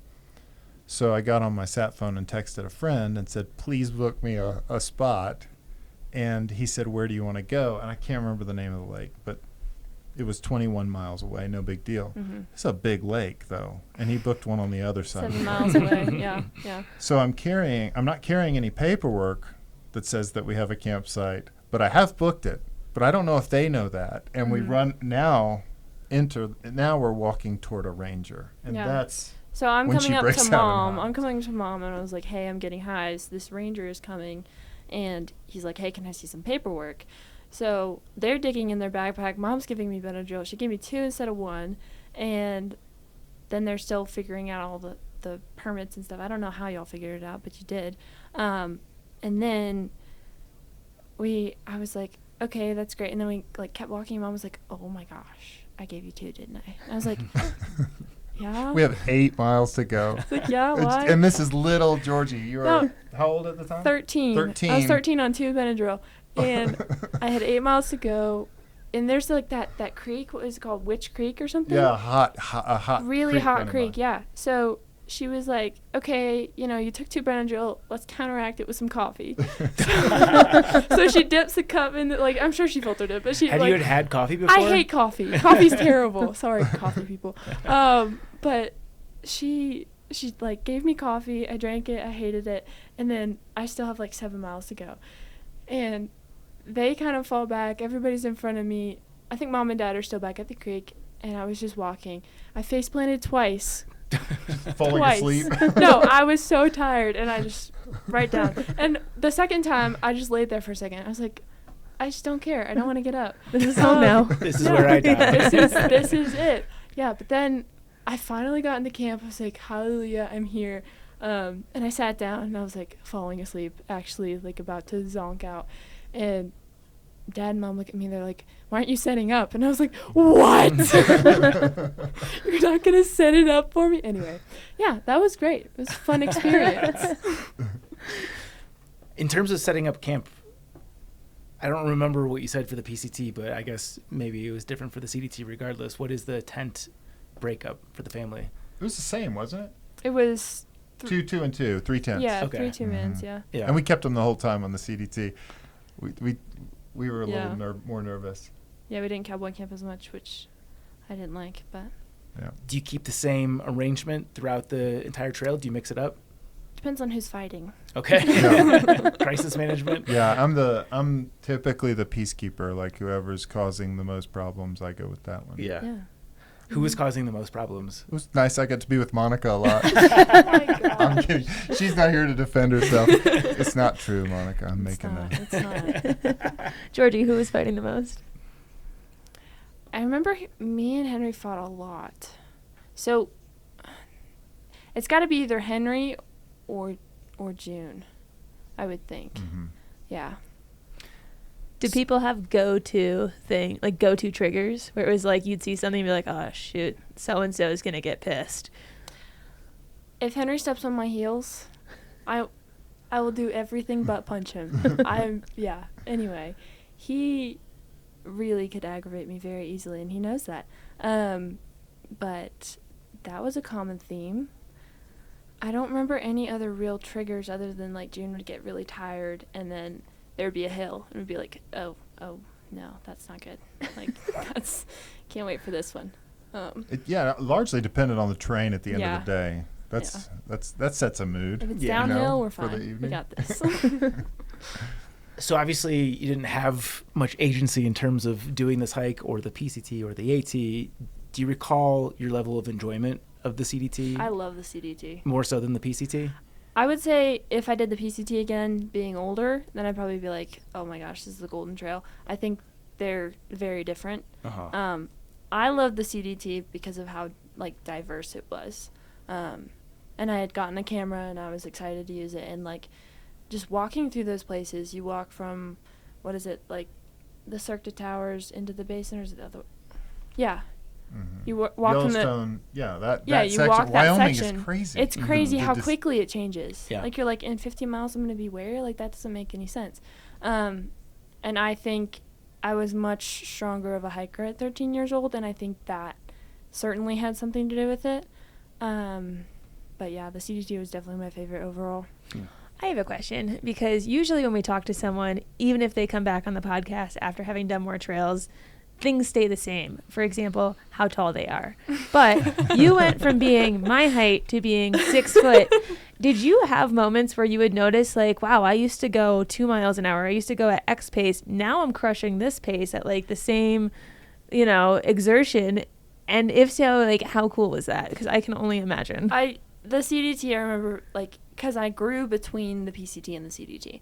I don't know how tall I was on the CDT. It wasn't 6 foot, but it was close. So I think it kind of, like, it wasn't like, I don't know. It was so cool because I was like, okay, now I can do this. It feels like I'm Superman. Like I can just fly. Well, and Georgie on the PCT would have had trouble staying with Aiden and Henry. I mean, she could have, but it would be really hard work to get to stay with them. On the CDT, she could walk right with them. So that would change her experience completely, I would bet. Yeah. Just to get to keep up with the faster two. Yeah. And it was definitely fun because then you just like get forward, sit down, wait, eat a Snickers bar, and you're great. It was fun. So Henry's the one I hate hiking, right? Yeah. That's right. Give me, Georgie, from your perspective, what's the dynamic of you and your siblings? Is there a ringleader? Like if you are Ninja Turtles, what are the stereotypes of each of your hiking powers? Ooh, who's got the nunchucks? I don't know Ninja Turtles that well. That's but okay. We're aging Henry, ourselves. Give us characteristics. I would say that Henry's just like kind of bulletproof hiker until, he pulls muscle. But he's generally like the best hiker I've, ever seen other than Airborne and Dawn. And he kept up with them. But At 12. At 12. But he's kind of just like, get your head down. Like he doesn't care. He doesn't care how much it hurts. He doesn't care. It doesn't really faze him. He like got hypothermic and was like, didn't tell anybody. This was on the CDT? Yeah. He did on the CDT as well. Yeah. He got hypothermic on the PCT and the CDT. So there's a theme. And then I would say Aiden, she's a lot like Henry. She's a lot like I can just keep going. I think she does hit a wall where she's like, not necessarily like I don't want to do this, but she kind of just gets irritated. And I think like heat, I don't know. There's so many factors, but a lot of that plays in. I would say Junie has the most trouble. Just the uphill's just hard for anybody, but it's just not fun. And I did not experience it that much. Like I didn't walk with June as much as I did on the PCT. On the CDT, I just kind of went like, okay, I'm going. So I think Dad could speak more into that. I'm not sure what my stereotype would be as a hiker. You can answer that part. I don't really know. She's great on the uphill. She's not as good on the downhill. Downhill stinks. I think it was the growing. Like, if you have growing pains in your knees already, and then you're going downhill and just like compounding that, I don't know. It wasn't great. Yeah, we talked before we hit record here about like potentially is doing that level of exertion going to have any negative impact on growth spurts? Clearly, no. Clearly did not. Yeah. I could have been 8 feet tall. We never know. Yeah, you know? right. Yeah. Could've Maybe stunted that's my why growth. you're 6 feet though. Maybe it like loosened up all the growing parts so that they Yeah. could just, take shape. Maybe that's how you get your kids to be tall. Just force them to walk. Yeah. Yeah, we need someone to experiment though. Yeah. Yeah, that'd be great. Are you the tallest in the family? Of the girls? Yeah. Yeah. Okay. Henry's 6'5". 6'5". Yeah. How tall are That's you, so Vince? tall. 6'4". No, he passed him. He gloats a lot. Yeah. Tell me about the September storm. Those right here. That was we thought we'd missed it. We were down in Denver for the worst or the front of it, and we were driving back up, and we were restarting at Monarch Lake over here, and so we're driving through, seeing all these like wind events that sort of come through like crazy ones, and laid trees over, just acres of trees, and we're like, man, what sucked to be there? That would really be bad. And so we drove around to Monarch, and we started going. We're like, let's take this alternate because it's getting bad. Looks like the original CDT, that route is pretty bad. We'll go off on this alternate, go over the top, and come back Devil's Thumb. So we started climbing, and it just got worse and worse. And it wasn't just trees laid over. They were laid over on top of each other, twisted different directions. So you'd climb 3 trunks to get to a place where you could walk 200 feet. And it would be exciting. You'd be like, I just made it 200 feet. Georgie lost a phone. I dropped a phone down into the trees and was not about to go get it. It probably took us 8 hours to make 4 miles or something. It was terrible. It was awful. And then it started snowing on us. Sort of a second wave of that storm came in, and it just dumped all night on us. And we were past the trees, and we were below Arapahoe Pass. I think it was Arapahoe. It was Arapahoe, yeah. Was it? Mm-hmm. And we woke up in the morning, and it was white out going up the pass. And so I said, before we got out of the tent, I said, June, I know you have a tendency to fall behind. This isn't that morning. Like, we're staying together, all of us together. There is no way we're separating. 20 minutes later. So we get to the base of that thing, and the switchbacks are disappearing. Like, there's so much snow blown across it. They're disappearing, and it really is a whiteout up top. And I was really nervous. I got 2 switchbacks up and turn around, and June's back there fighting with Monica, and they're 2 switchbacks down. And I said, you guys got to wait. I'll be back. And then finally, I was with June and Monica, sent Monica on. She caught up, and I said, you guys just need to go. You can't stand there and get cold, because it was really cold. So they just disappeared. So it's June and I just trudging to the top. We get to the top, and I thought, well, we'll just follow the trail across the top. And it was all windswept and blown and icy, and there was no trail. You couldn't see it. So I can't see footprints. I don't know how they're doing. I don't know what they're doing. And we got over the top, and I started seeing a few footprints, but I couldn't count all of their footprints. So I was like, did we lose? If we lost one up here, this is going to be terrible. But Georgie was – so we get down to the bottom. I'll finish my version of it. Georgie had some fun stuff happen on the way up. But I got down to them about 4 miles down, 3 miles down. They didn't wait. They just kept going. And it was kind of sunny. I mean, not sunny, but it was – a lot warmer. Oh, man, it was so much better on the other side of the pass. And so I get to them, and they are all of them, with the exception of my cousin Silas, who was with us, they were all of them crying in a little huddled circle, Henry included. They were all weeping. It was so bad. So we get there, and they're like, we want out. And I was like, oh, okay, I guess we go out, but I don't know what's down there. I know there's a parking lot 1.5 miles down, but I don't know what that means. We got there, and there were 2 cars in the parking lot, and it was these 2 Hare Krishna guys that had gone up there to spend the night, and they were the only people in a parking lot that was 30 miles up a dirt road. And they were like, do you guys need a ride somewhere? So we catch a ride out to Nederland or I don't know how you say it. Yeah, we catch a ride to Nederland.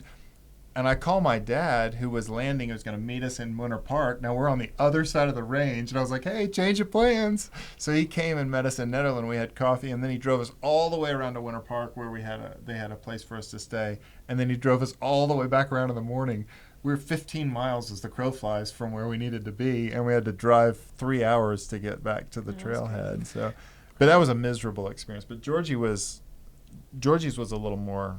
Like, she was with the group, I was behind. Yeah, so when Dad kind of dropped off to, like, help June, I think Mom and Aiden, you told me, Henry, and Silas to go ahead before that. So Mom and Aiden are hiking in a group, and Henry, Silas, and I are up there. That's good. Yeah. Good trip Good management planning. there. Yeah, it was great. So we're getting up there, and it's, like, it's white out, it's blowing sideways, and Henry's, like, shivering, shaking.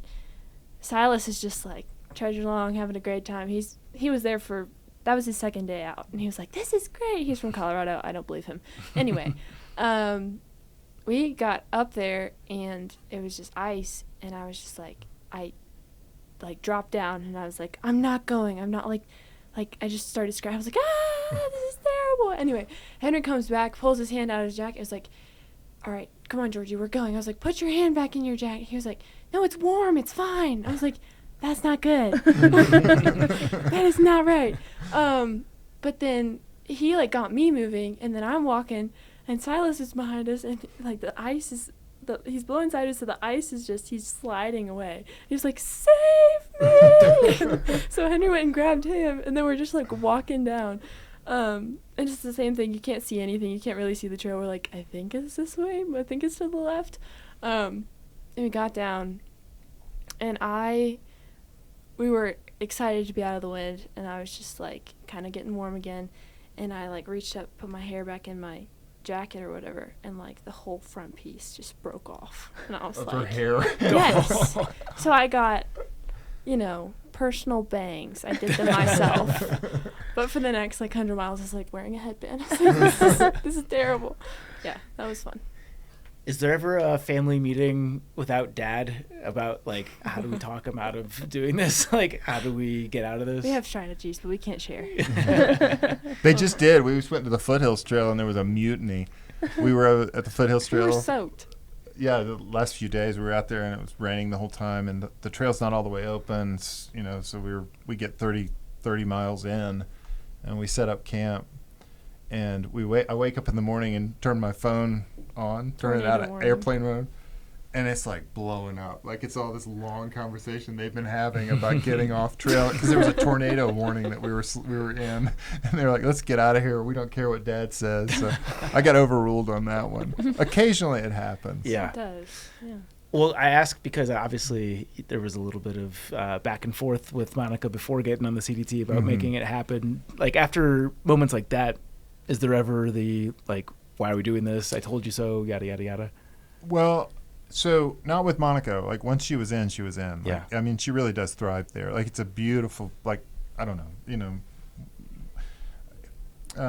I describe in the book, and maybe you've had this experience, where you run into hikers, especially for some reason it seems like as a southbound are running into northbound male hikers on the PCT. There's a few types, right?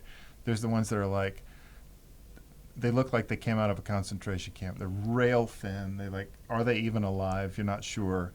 Then there's the ones that are just kind of grinding to get it done. They don't care anymore. But then there's the ones that are just like, isn't it amazing? Like they're just like lit up by it, you know? Like they're just so like enamored with everything they see. That's kind of the way Monica is, for much of the day. Like it's just perfect for her. So once she was out there, she just was in her element. So she was not ever in doubt, for sure, in terms of that. The bigger challenge on the CDT, which we didn't discover till we got home, was that June was severely anemic. So we began the trail. I was trying to hack the trail because June had the hardest time. I was very sympathetic to that. She, to run in the red all day, to be the slowest of sixth every day you wake up, has to be exhausting. She and I would walk in the back with her, but it wasn't hard for me to keep up with June. So we'd come up, and everybody's been resting for 45 minutes, and they're ready to go. So it just is a harder experience of a trail. So trying to be sympathetic to that, to her and for her on the CDT, I said, well, she's going to start out as the leader for the first 2 weeks. She'll set the agenda, she'll set the day, she'll set the miles, she'll tell us when we're meeting, where we're meeting. And she did great. And she did better and better and better and was stronger until we got to Colorado. And all of a sudden, Colorado, she just started to lose it. And I couldn't tell why. We couldn't, like, it was weird. And we even went up James Peak, near Winter Park, and she had erratic heart rate, and I thought that was weird. And what you do is just get down low, and as soon as we got down low, it was better. So then we said, well, there was that September storm. We're not going up again if we don't have to. I don't know if I'm probably going to get in trouble for this, but we made it to Twin Lakes, and instead of going through the collegiates, we walked out to the road, and we're like, well, we'll just road walk. And then I saw this bridge running over to Granite, over the river there, the Arkansas. And there's this bridge, and I walked across there to ask a fisherman if there was any forest roads on that side. And I got over there, and I realized that there was dirt going over the railroad tracks. And I was like, are these railroad tracks abandoned? He's like, yeah. These are old, there's telegraph lines on these things. No train's been on here for 50 years or something. I don't know. I didn't get the real story from him. You can find out for your storytelling. But we just walked the Arkansas the whole way on that old rail. And every time we'd come up to a private property railroad crossing, railroad property sign, I'd have to run and stand in front of it so Monica didn't see it. So I'd try to get out ahead and stand in front of it until we got past it. But we made it over but apparently they were turning it into a rail to trail. I don't know if they ever did it. Oh. But it'd be really cool if they do. Yeah, that would. If it happened, It's I'm not beautiful. aware Yeah, of it. it's a beautiful walk. So we stayed low through all of that. Mm-hmm. But the biggest challenge was, what do we do about June? Because that low iron affects you in a lot of ways, including psychological, right? We also didn't know that at the time. I didn't know it. Yeah. But it was very dark. Like, it was she was down, she was dark. It was like, it's the stuff that if your kid were talking that way, you'd be like, what's the program that I get her in? So we debated whether or not to take her home and find a therapist and sit down and say what's going on. And the thing we kept coming back to was the last ditch effort that you take with a kid who's losing it is you send them to a wilderness, experience, and that's the cure. So we're here anyway. Let's just keep walking. So we get home, we go to a doctor, and and I think I'm a genius parent, because how does a parent navigate a daughter who's losing it like June is down a trail? No other parent. I'm gonna be the parent of the year on every magazine in the country, if they do magazines anymore.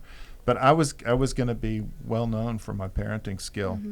And we got home and we took her to a doctor, and the doctor said, I'm surprised she can breathe normally sitting down. She's so anemic. Wow. So June, of course, she was great about it. She goes around everywhere, everybody she talks to.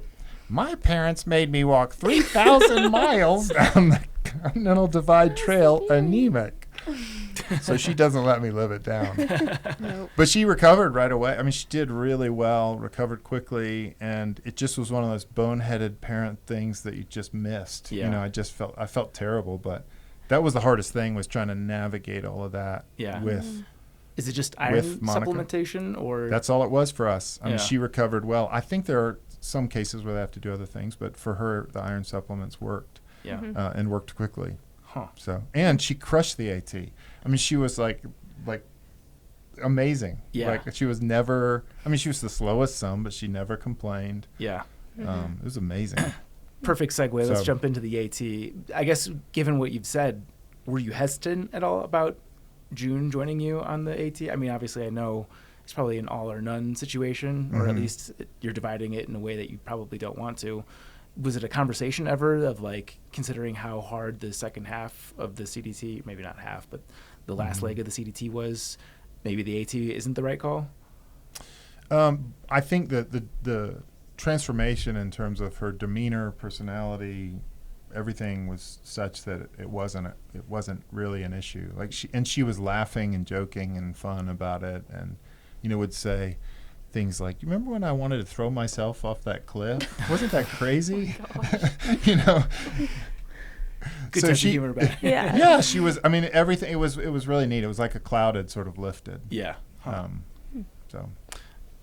Okay, I think you'd mentioned previously that ideally you wanted to do all three southbound, so it sounds like circumstances forced you northbound. It's just school calendar Got for it. Aiden. Aiden needed to go off for her freshman year, and obviously as a 23-year-old senior, she held herself back a year. She stayed back 1 year to do the first trail and then another. So she's graduating as a very old senior Yeah. relative to her Grandma. classmates.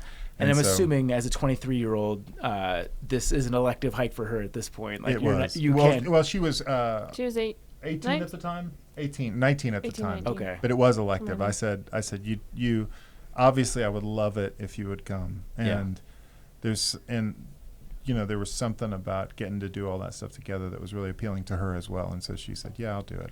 That's fine. I'm already a year late. What's another year?" So, but we had to get her back on time Yeah. for that. And so we started in March and felt certain that we would have plenty of time to get her back. Was that a So- hard sell at all? And For her? yeah. No. Mm-mm. She was in. Yeah. What did you think? Yeah, she was excited. Yeah. imagine seeing the rest of the family do it and also doing 2 of the 3 legs at the Triple Crown. Mm-hmm. Yeah, and I think also kind of a last hurrah, like I'm going off to college, and it meant a lot to June. June was like, this will be our last thing with Aiden, and it sort of had that feel to it, like this is sort of our last big thing together, you know? Yeah. So she was an easy sell. Yeah. What was it like going from the CDT during COVID and being 10% of the people attempting it to now doing the 18 northbound? We were not as well received as I anticipated as a family on it, and part of the reason that was because we started with another family. So it was, well, let me back up. We invited 2 kids. There's 2 kids in our town whose mom was a late life caregiver for my grandmother, and they didn't have a dad, and they were acting out a little, and we're like, you know what, we've done 2 trails, like let's try to share the love and invite somebody along. So we invited them. So we went from 6 to 8, and then a friend of ours, who he and his wife have 6 kids of their own, said they had always dreamed of hiking the AT on a thru-hike. And so we said, well, we can't take you all the way, but you want to start the trail with us. And so they set a goal of hiking through Georgia, and they brought a friend. So we were a group of 17 at the start of the trail. Oh, wow. On March 1st, so it was busy. Yeah. And so no one that saw us was happy to see us. Because of the shelters and stuff. And you know, like, I mean, my uncle likes to make fun of me when I go home. He says, what's it like to have done something? Because at the time we were the largest family ever to do the PCT or the CDT. What's it like to do something no one in the world's ever done and not, I thought he said, be a joke in your hometown, which may be the case. But you know how this world is. It's a tiny little subculture. Yeah. And if you've done a thing, you're known for having done a thing, but only in a tiny subculture. I thought that would translate from the PCT, CDT to the AT. But the AT is a lot of first-time hikers who aren't paying attention and don't really know you. So it didn't matter that we'd hiked 2 trails. They didn't care. They just didn't want us to be in the shelter if they were planning to be in the shelter. So they would see us and be anxious about us passing them and think we were going to take their spots. Whereas we had no intention to stay in the shelter. We were a group of 17, so it was awkward. After we passed through Georgia, we just started sprinting. Like we were like, let's get out of the bubble as quick as we can. Let's go big miles, big days, and bust it. By the time we hit Virginia, we didn't see anyone. Like we were clear of the bubble by the time we hit Virginia. But there were a lot of experiences walking in the rain late in the day when we would run on people as a group of 7. Now I got to tell you why we were 7. There's 2 boys that we brought along. On the way to the trail, they looked at Henry, or Henry said, hey, why'd you guys decide to come? And one of them said, well, my mom makes us do a lot of chores at home, and we're sick of it. It's too much work, and this is just walking. And Henry's like, I don't think you really know what you're doing for. Taking out the trash is much easier. Yeah. So the second day, one of them looked at his brother and he said, I didn't know mountains were like this. I'm going home. And they just yelled about their mom the whole time. My mom, she doesn't know what this is like. She keeps telling me to keep going. I'm not going. Like, they were so mad. I said, all right, here's the deal. We'll walk with me 150 miles to Nantahala Outdoor Center, and I'll let you go home. I'll get somebody to come pick you up. So my dad came and picked him up.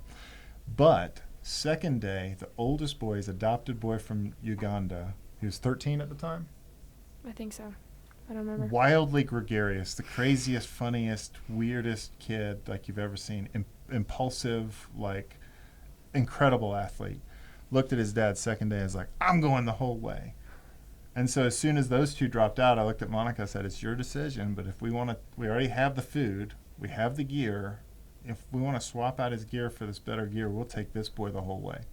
So we took him the whole way. Like he showed up to He showed up to the start of the trail planning to hike through Georgia, and ended up walking the whole thing all the way. Oh, wow. It was really cool. But as 7 of us, when we would run into people in the cold rain toward the end of the day, I was surprised how, I wouldn't say overtly. It was the first time I'd run into unfriendly. Like I'd always heard people say people are not kind to families, and I was like, I've never experienced that at all. But being a big group on the AT early, I think there were a lot of people that didn't like seeing Yeah. a big group. Did you have any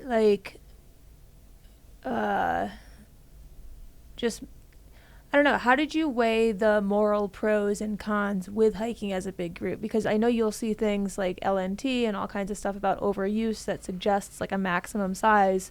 So to make a decision to say, hey, let's us two families as 17 do it together instead of let's do it separately. Like, how do you make that decision in a way that feels good? I policed the ground every time after we left, in terms of the area where we would camp and all that stuff. And so I made sure we weren't leaving anything behind and weren't really impacting the area much. I'd move leaves around and kind of cover our tracks. I'd be surprised if anybody could tell where we were the whole time in terms of that. In terms of us being 17 people as a single group, it'd be hard. From where I sit today and from what I know today, it would be hard to convince me that our 17 is any different than any other 17. Like 17 solo hikers packing is actually a greater impact than 17 as a group because we're all bundled into 2 in a tent and all that kind of stuff. So I don't know. I'd be hard pressed to think that our group made more impact than 17 random hikers. And the AT is full of, it's so full of people. Was that the biggest pushback that you got, was because it was that people, big? yeah. It was because it was so many people, and they thought we were going to be a pressure on the resource of the shelter. But we weren't interested in the shelters. Like, I didn't want to be anywhere near them. I didn't want rats. I didn't want bears. I didn't want any of that stuff. So we would, and the, like we were schooled on the PCT and the CDT southbound, which is you're waking at the sun and you're walking till the dark. And so we were confused by the AT. Like, we ran into this whole different animal of people start moving at 9 in the morning and people are in their tents at 3. And we're just kind of weirded out by that. And so we would have the pick of wherever we wanted to stay once everybody had already settled in. Mm-hmm. And so I really enjoyed the experience. And we probably didn't stay in a shelter until we were well north of the bubble the whole time, because we just didn't want to deal with the rats and like all that, the mice. And it was either 21 or 22 was the busiest year on the AT ever. Was it? Yeah, like we haven't gotten back to those numbers since. It seemed like it was just going to keep going up and up and up in the last year or two. It's been a little bit drop off. Why would a single group of 17 be worse? I mean, I don't understand that. It's a weird philosophical thing, and I don't know if I fully understand it either, because you're saying that like the value of someone's hiking enjoyment is measured as a group as opposed to individuals, and like because one large group blocks out other people, they shouldn't have access to it. I don't know. I don't know how to make like the strong in terms of the during the day hike, or no, are you talking about camping? I think impacts it's on the environment. so I'm there, sure you obviously could the find any shelter- part to pick at, I'm not sure if there's just one thing, but I think anyone could pick at any part of it, Yeah. You could find fault with anything. I think the shelter is the biggest thing. Yeah. Like obviously most shelters aren't even capable of housing 17 people, so like one group would occupy a full shelter. Oh yeah. But I mean, also that takes up a significant amount of the campsite as well. But if you were to break into 2 or 3 groups, you're still the same amount of people. And I don't know.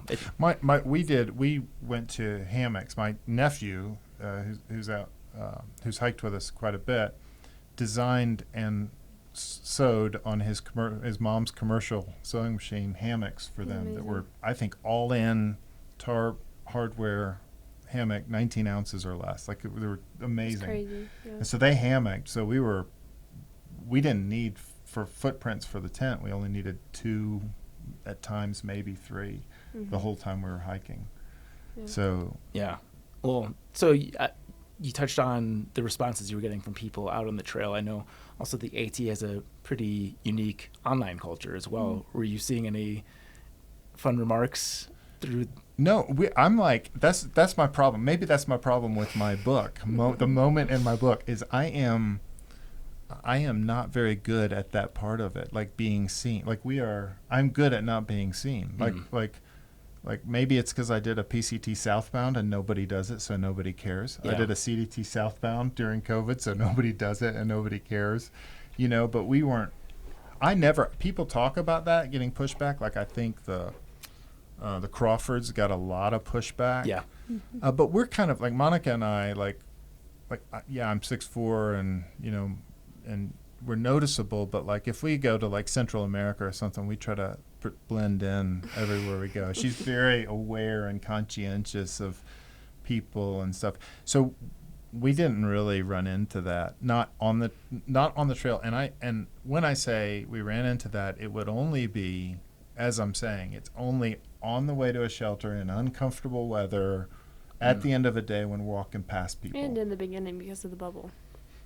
Yeah. So it wasn't really like anybody was saying you shouldn't be out there or we don't like if we're sitting at lunch and they came up, we had a great time with all the hikers that we interacted with. Like that interaction was fine. It was just for, you know, it's that limited resource toward the end of the day that we really aren't in competition for because I don't want to be where they want to be. Yeah. But they don't know that. So it was just in those kinds of moments that I encountered it. Mm-hmm. Other than that, nothing. I mean, on the online stuff, nothing. Like we were fine there. I mean, as far as I know, maybe people said mean stuff, but I didn't pay attention to it. Yeah, I know there was a lady who hiked with, I forget how many kids, and as the sole adult in the group too. Did you come across? Yes, I know. I didn't. She did after we did it, but I have seen stuff about that. I do wonder about that quite often, actually, because other people's as family has been a different experience. So one of the things I'd really love to have done and had the time to do is to say, how did you feel about our family when you encountered us? Because I know how I felt about other hikers, and often I found myself to be completely wrong. You know, like I would think, they think we're a bunch of idiots, and they would later say, your interaction with us meant a lot to us. And I'd be like, what? Like, that's weird. Like, I totally, like, had this maybe self-conscious thing that I brought into that or something. So I do wonder what people's interaction with us for them was like. Not really like a, hey, tell me how awesome we were for you. I just mean, like what is it like to hike? Like, you guys have run into families on the trail. Do you have a response that's sort of immediate, like? No, I don't. I didn't spend too much time around them. I can't remember which family it was that I was hiking around, but there was one my year, and I remember seeing them a bit in the beginning. And for us, it was just like we'd see them setting up, and it would look like a whole ordeal with the big, you know, fuel canisters and the bulk food and all that. And you just wave and you'd keep going. And at some point, it got to be kind of cool where it was like, oh, yeah, there you guys are again. Like, good to see you've made it this far. But it really wasn't. I mean, I'm not the person to sit down and be like, let's talk, you know? Yeah. I'm the one that's like, I'm tired enough. I can't exert extra energy on chit chat. So for me, it was just kind of added scenery where like you'd have those personalities that you'd flip flop around, and I'd stop in town for a zero like you did with Airborne. You know, they'd slowly catch up and you'd see them, and, you know, the kids would be off playing with sticks or something at a break, and I'd be like, huh, you know, you just keep walking. Yeah. So there really wasn't too much interaction on my end. Yeah, I think we did it a little different than most families in some ways. Like, we were really self-contained. Like, I would be like, if you want to carry it, you can carry it, but I'm not carrying your crap. Like, you're in charge of your own food and own stuff. So by the time we got to the AT, we were like, we did it in 113 days. Like, we did it really fast. And so they were kind of professional hikers, and so we were pretty clean in and out of a place. We were, you know, maybe it would be different if we were a little bit more of a production and shared food and sit around and do all that stuff. But we were kind of about the walking, and so. And we were kind of like had the Triple Crown in our sights. Oh, they were done. Sure. They were so done with it. We're done. Yeah. They hated it. Well, and I know that AT is obviously not easy by any stretch, but like logistically, obviously much easier. Yeah. Coming off of a full-blown COVID year into 2021, I know still maybe a little remnants of weird, but still much more normal than not normal. Did it feel like you were in easy mode at this point after coming off of the CDT in a COVID year? Yeah. I'd say very. Yeah. It was such an easy trail until Vermont. Like until like I was laughing. I was like, why do people? The only reason, this is what I kept saying. The only reason people say the AT is harder is because they did it first. That can be the only reason. There's no other explanation. I don't know why people say that. It's not that bad. It's so easy. And then we hit northern Vermont and New Hampshire, and it would take us. And June is she has more trouble on rocks, which slows us all down, which makes the days really, really long. Mm-hmm. And so I calculated, I'm going to dial back the miles. We were at 26 a day, and it was easy, and we were taking our time and doing nothing. Like, it wasn't that hard to push through. And then we got to the whites, and we had people to meet, we had deadlines to keep, we'd set all these things based on my calculation, what they said, just back your down miles, whatever percentage it is. And it would take us, we went from 7:30 in the morning to 5:30 or 6 at night, and we'd do 26 miles without any problem, 26 miles. I had to get them up at 4:45 in the morning, and we'd walk till 9 at night, and we'd get less than 20. Like, it was murder. And I was like, okay, anything whatever I said. 20 through that stretch is that's a huge day. Yeah. Oh, well, we did one. We had one day. It was the worst section. But yeah, I just was like, okay, I repent. Like, this is the worst 200 miles of any trail I've ever been on in all my life. Like, I'm never coming back here. But I We think were it was so also mad. because we were like so close. Because you feel so close. Yeah. You're like, you're okay, ready to we're run. there. so much longer. Yes. I would walk that trail southbound if I had it to do again. Like, I'm telling you, like, because at least your expectations are low going through that stuff. But Yeah. man, but we came into one section. We came out of, it was coming into New Hampshire. I had cousins that came out. My cousin came out to walk with us for one day, and they're cousins, and we were walking, shooting for 17 miles because I looked at the map and it did not look that bad, and we got a nice early start. We were walking with them at 11 o'clock at night still, and it started raining, and they were miserable. I had my cousin, who was a college athlete. She looked at me and she said, I want to fall on my face and say, Jesus, take me home. I am done.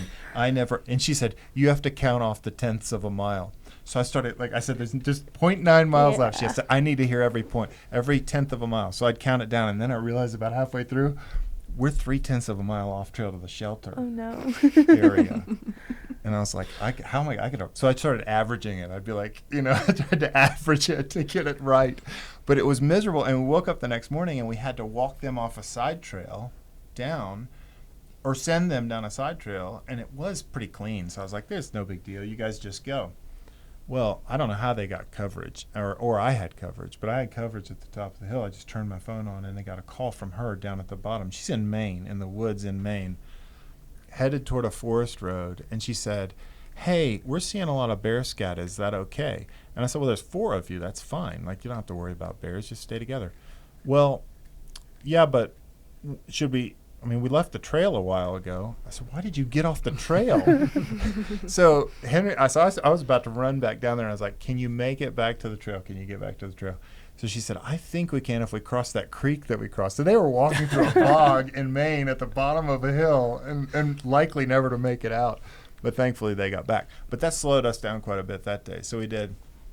Keep in mind, I had By that the way, section. they did 19 miles. They would They want did. me to clarify. Oh, okay, yeah. They In want their every defense. mile. But I had that section set up for like 4.5 days or something with food. And so we made 17 the first day instead of 20, that's fine. We can make that up. The next day was Mahoosic Notch, and then that stupid climb out of there. Yeah, what is it? The arm. The arm. It's so fun. And I didn't know about the Yay. arm. I only knew about the notch. So I was like, sick, I'm done. No. And then the campsite's on the other side, and you got to awful. go up that thing. It's so bad. And that was, we made 13 miles that day. Yeah. Walking till dark. No, I believe you. So I started doing 20s in like the first week right out of the gate. And when I got to the whites, I was doing 12 to 13 a day and killing myself. Yeah. I think I Yeah. cried the whole Mahoosic Notch Did you day. really? I think so. I Yeah. think it's on record. Yeah. So we were at 30 miles instead of 50 already. And so I was already falling behind. We're out of food. I'm like, what on earth are we going to do? This is so bad. And so we came over, and there's no hitch. And then Henry had failed to put a gas can in that supply box, so we didn't have gas. So Monica wanted us to go to town. We come out to a parking lot, and there's this ranger there, and he's weed-eating the parking lot. And we're like, how far to town? He's like, probably 25 miles or something. It's a long hitch.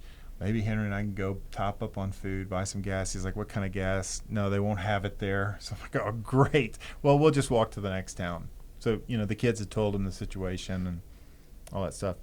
About 11 miles down trail, there's a giant plastic bag with a sign in it that says for the family, and it's from that guy. So nice. Wow. And That it was had amazing. trail mix and bars and isobutane cans. Wow. Like, it was amazing. Like, Yeah. it was so amazing. And we were still way short of food. So then I'm like, what are we going to do still?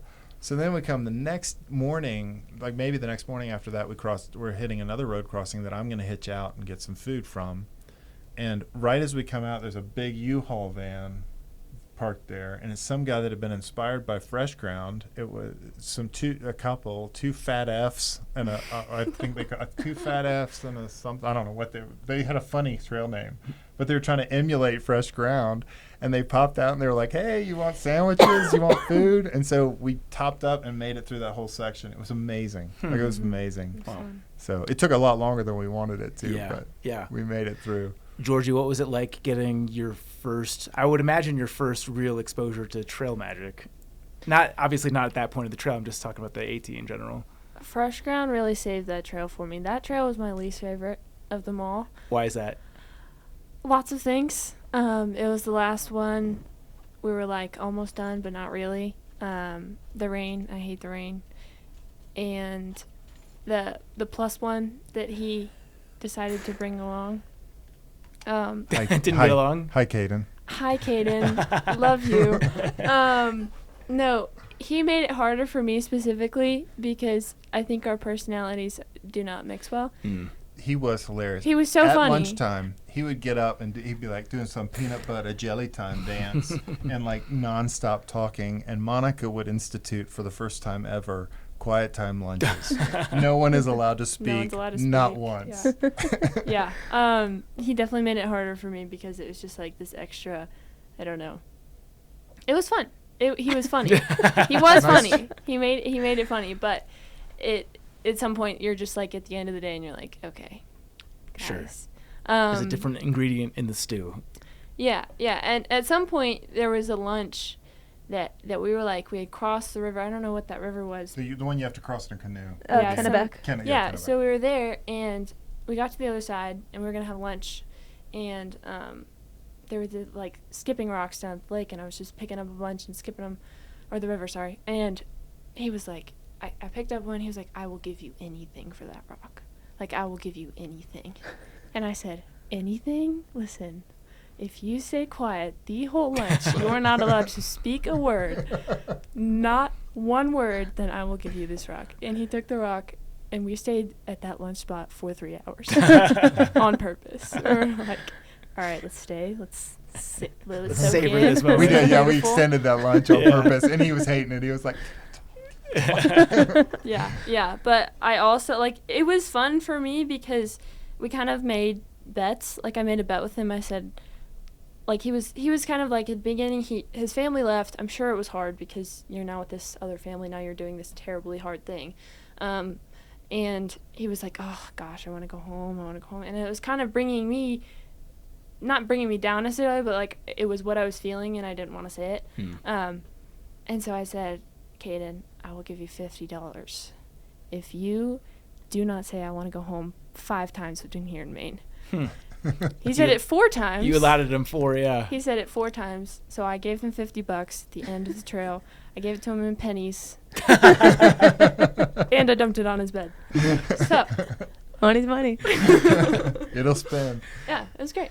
Would you remind him after each time that he said it? Like, all right, Oh, you're yeah, at we would 2. keep His family Yeah. came to visit, and he was up to 3 within, like, the first week. I was like, I got this in the bag. No, he held out. He was great. He was good. And he and Henry were strong hikers together, so it was fun for Henry to have a pairing that could really push him. Mhm. I don't know what the range is called right before you get to New Hampshire. It's Muskrat Range or something. There's a short, it's a 26-mile over the top. Yeah. It's really crazy. But he and Henry, I was like, we had somebody meeting us at the other side. I was like, you guys can just go. So 6:30 in the morning, and they did, I think it's 8,000 feet of gain or something, Wow. 8,000 feet of up, maybe elevation gain. And they were finished by 2 o'clock in the afternoon. Wow. Damn. Georgie and Aiden finished at 4:30, and June and I came June and Monica and I came in about 6:30 or 7 at night. But he could fly. He would run at it. Yeah. It was something. It was good. But anyway, it did make it harder. It was a dynamic that was new, and it was complicated. Mhm. It just wasn't our norm. Yeah. And they just, it was awkward for me because I think the AT has a lot to offer. It's really beautiful in its own way. It has so much in terms of history in its own way. And we were kind of like those people that have been to the, it's like you've been to the moon and you've seen the moon and you complain about, going to the theme park. You're like, this can't compare. So we were bad-mouthing the AT the whole time, and I felt really, really bad. And I couldn't stop myself. Like I was like participating, and it was pretty ugly. But I think in hindsight, I liked the trail, and I would love to do it again. None of them would. They would all do the others. But Yeah. France, right. That's why we're going somewhere else. Yeah, totally. Yeah. Georgie, you mentioned that you didn't like the AT because it was wet. Did someone get trench foot on this hike? Yes, Henry got, I think it's like pitted keratolysis or something. We thought it was trench foot for a long time. I'm not We sure were treating what it like it was trench foot. Yeah. Yeah, but he would take off his sock and you're just like, whoa, keep that away from me. I don't. Yeah, but that was bad. I don't know what we did for that. I was not involved at all. Yeah. He had those. We had those neoprene socks because it was so wet. We're like, let's walk with some waterproof socks, see how they work. And his socks were, he I don't know. He probably like lost them or got holes in them. So he was like, I'll just wear these. Didn't take them off for 3 days. And after that, it was the grossest. Have you seen it with like it's I've seen pictures. It's like of it. craters awful. on the moon. Like It's on the awful. bottom of Yeah. When they would get wet, they would just. And he's like, I was like, Henry, does that hurt? He's like, it just feels like I'm walking on sandpaper. I mean, it hurts a little, but. It's not a good feeling, bud. I feel like you did it to This is yourself. wrong, Maybe Henry. Yeah. So walk me through the moment that you touched the sign at Katahdin. What's the feeling? Oh, amongst the Georgie, fam? I don't think I've ever heard you say. It's your Say turn. the moment in Katahdin. Yeah. That was amazing. I think that was not the highlight of the. That might have been the highlight of the trail, not just because you're done with the AT, but because like you've done the Triple Crown. And we had like 30 miles on the PCT to complete because of fires or something, but we were like, okay, we've done it. Like, this is amazing. I remember Kaden downloaded the We Are the Champion song, and we just blasted it on the way down. We're like, this is great. But yeah, it was kind of just like I was giddy all day. That was great. What was it like for you, Dad? Yeah, it didn't feel like a climb. It really was fun. It was just a great day. And we were kind of racing a storm. There was a storm moving across. But it's all blue skies in the background of all of our pictures. And then if you turn the other way, you can see the system kind of moving in. Yeah. But it was a beautiful day, and it was really fun. And just walking up there, I think I was most struck by June. Did we have her touch first? I think we did. Yeah. Touch the sign first. Mhm. Just that June had done it. Like, Yeah. like, like even when she was a little kid, she had right-left brain trouble. It slowed her speech down and slowed dexterity and all that stuff. But to have walked, to have done what she did at the level of difficulty of what she did, and sort of with the challenges that she has and has faced, not least a dad that didn't notice that she was anemic, but that she did it. Like, it was just so, like, just watching them all touch it, I just thought, oh my gosh, they did it. Like, Yeah. I cannot believe they did it. Yeah. And it is a weird thing because you cycle back through it. Anybody that's done the Triple Crown or completed any one of these trails, like when you sit there one day and you're like, I walked the country, like the whole country. Like, it's amazing. It's an amazing experience. Yeah. From your vantage point, Dad, how has the Triple Crown experience changed your kids? I don't know what they would have been like otherwise. Yeah. What I would say is that our relationships as a family, our relationships are comfortably intense. Like, you can be mad and that's okay because there's another side to it. So there's a comfort with discomfort. Mhm. And I would say that manifests also relationally. Hmm. And I see that in the way that they interact with each other and with other people. And I mean that both in terms of discomfort with difficult things and also relational discomfort as well. Like, I think there's a a savvy or a patience, maybe a patience with that kind of thing. You can put a conflict on a slow burn if you have to walk with somebody 8,000 miles. There's another day to deal with this, and we will, but we'll deal with it in time and over time. And I feel like they deal with each other pretty well that way. They allow for foibles and annoyances and anger flare-ups and all those kinds of things and interact well with each other. Would you say that they lack a fear of confrontation? Because that's one thing that I think is acknowledged of the younger generation, is that they don't necessarily do so well with confrontation. Is that something that you've instilled in them from your perspective? I haven't instilled it. Well, I've almost done nothing. Yeah, right. My right. parenting was all farmed out to this difficult experience and other people. But I would say that's true. That so how do I say this? One of the confusing things I think for people is not connecting action and consequence, like for kids, right? Like if you grow up in this age of AI and technology and I would say affluence, where most everything can be made very comfortable, you don't connect action and consequence. And I feel like my kids have had to make that connection. And as a parent, it's a great thing to be able to look at your kid and say, no, water's 28 miles. That's the option. I'm sorry that your ankle hurts. I really am. But water's 28 miles. And to see them sort of, find the grit to patiently push through difficulty, pain, all that stuff. So I think something about that. So you can just go outside and get it, on a cold day. You guys get more of those than we do down in Florida, but something about that connection, I would say, is the most significant. That connection between those two things, which I think are a lot of kids. Me too. I can very quickly, soften up and not connect up.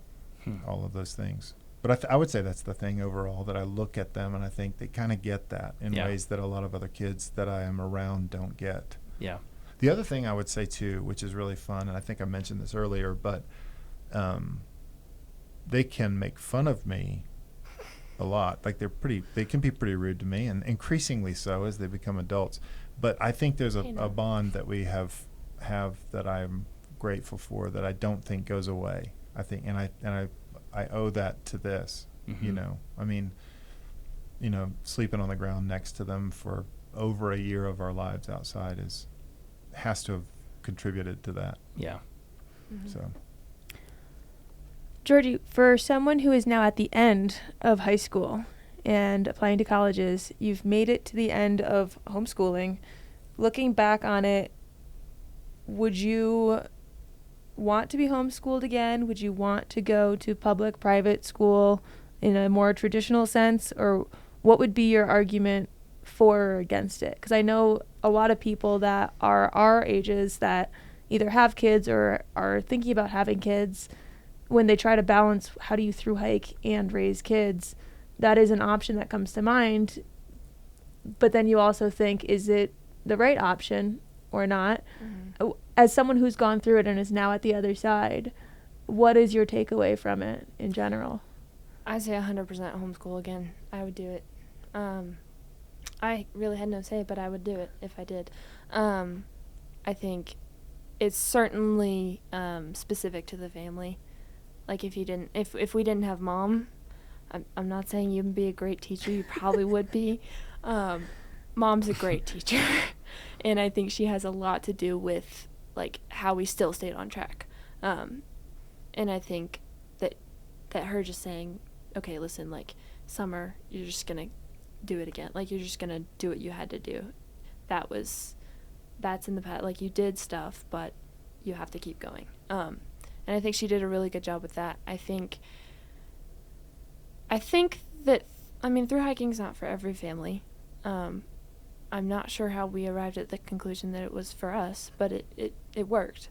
But I think that it's important that families in general just kind of disconnect from everybody else and like kind of focus on each other, because we are alone out there together.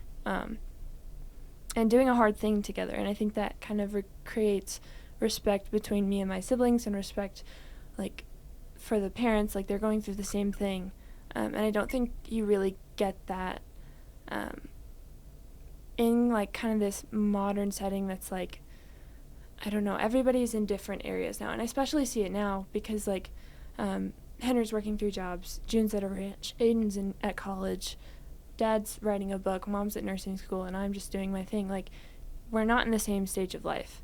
And I think that doing that hard thing together just kind of bonds you, and it's really hard to describe.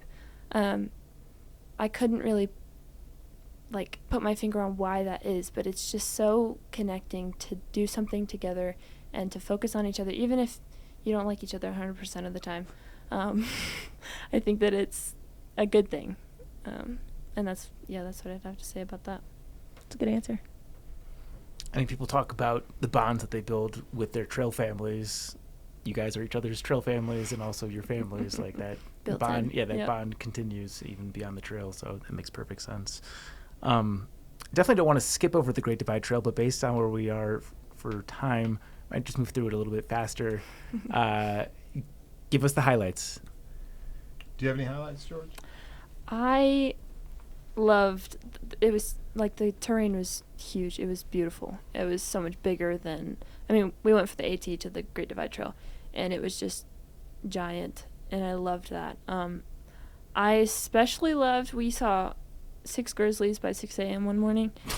You loved that? I loved that. That was so cool. After the We are fact, different listen, hikers. listen, I was with, I wasn't alone. I was with someone, and we survived. So I loved it. I think it was so cool. Any highlights for you, Dad? I got out there. We hadn't hiked with other people before. Someone we'd run into, Twig, we'd hiked with on the PCT, or seen her. She was flying by us on the PCT. She and her hiking partner were going together, and so they invited us to come. So the dynamics of that was very interesting. You know, not being bonded in the same way and having the sort of same significant voice. I don't have much of a voice in what they, I don't have a voice in what they do. Like, we just kind of are consorting, and we'll see if we see you. So it was really interesting to see those different styles of hiking sort of blend. That was fun. But the first day that I was there, Monica wasn't. I'm like, Monica's like, I'm not gonna see Monica for 2 months. This is weird. Like, I've never been away from her this long. This is weird. What a huge mistake I've made. I need to get on a plane and go home. This is dumb. I didn't tell Georgie any of that, and I'm not saying that. I'm saying I can't I'll even learn voice it in the this. book. Don't worry. Yeah, she'll learn it in the book. But I was laying there in the tent, kind of facing my little side wall there, kind of moping, and I turn over, and Georgie's got this giant shit-eating grin on her face, and she's like, "Daddy, it's so beautiful." And I was like, "All right, I can endure this." She just was eaten up with that trail. I mean, it's an amazing place. Not nearly as intimidating as we had thought it to be. It was not that bad. Now, part of that is we didn't get any rain, which would have been probably good to avoid fires, but it was beautiful. Like, it was an amazing trail. And was it just the two of you? It was just the two of us. Yeah. Yeah. And we're kind of fun together. That was also the trail where I discovered she is a lot better hiker than I am now. It's not even close. Like, I was He was whining. dragging. Yeah.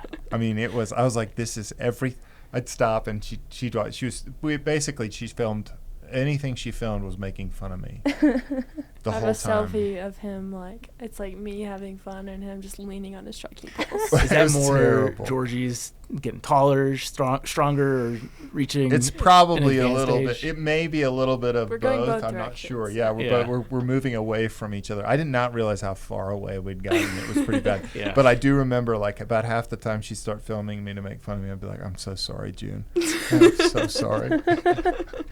This is what it felt like, and I hate it." Yeah.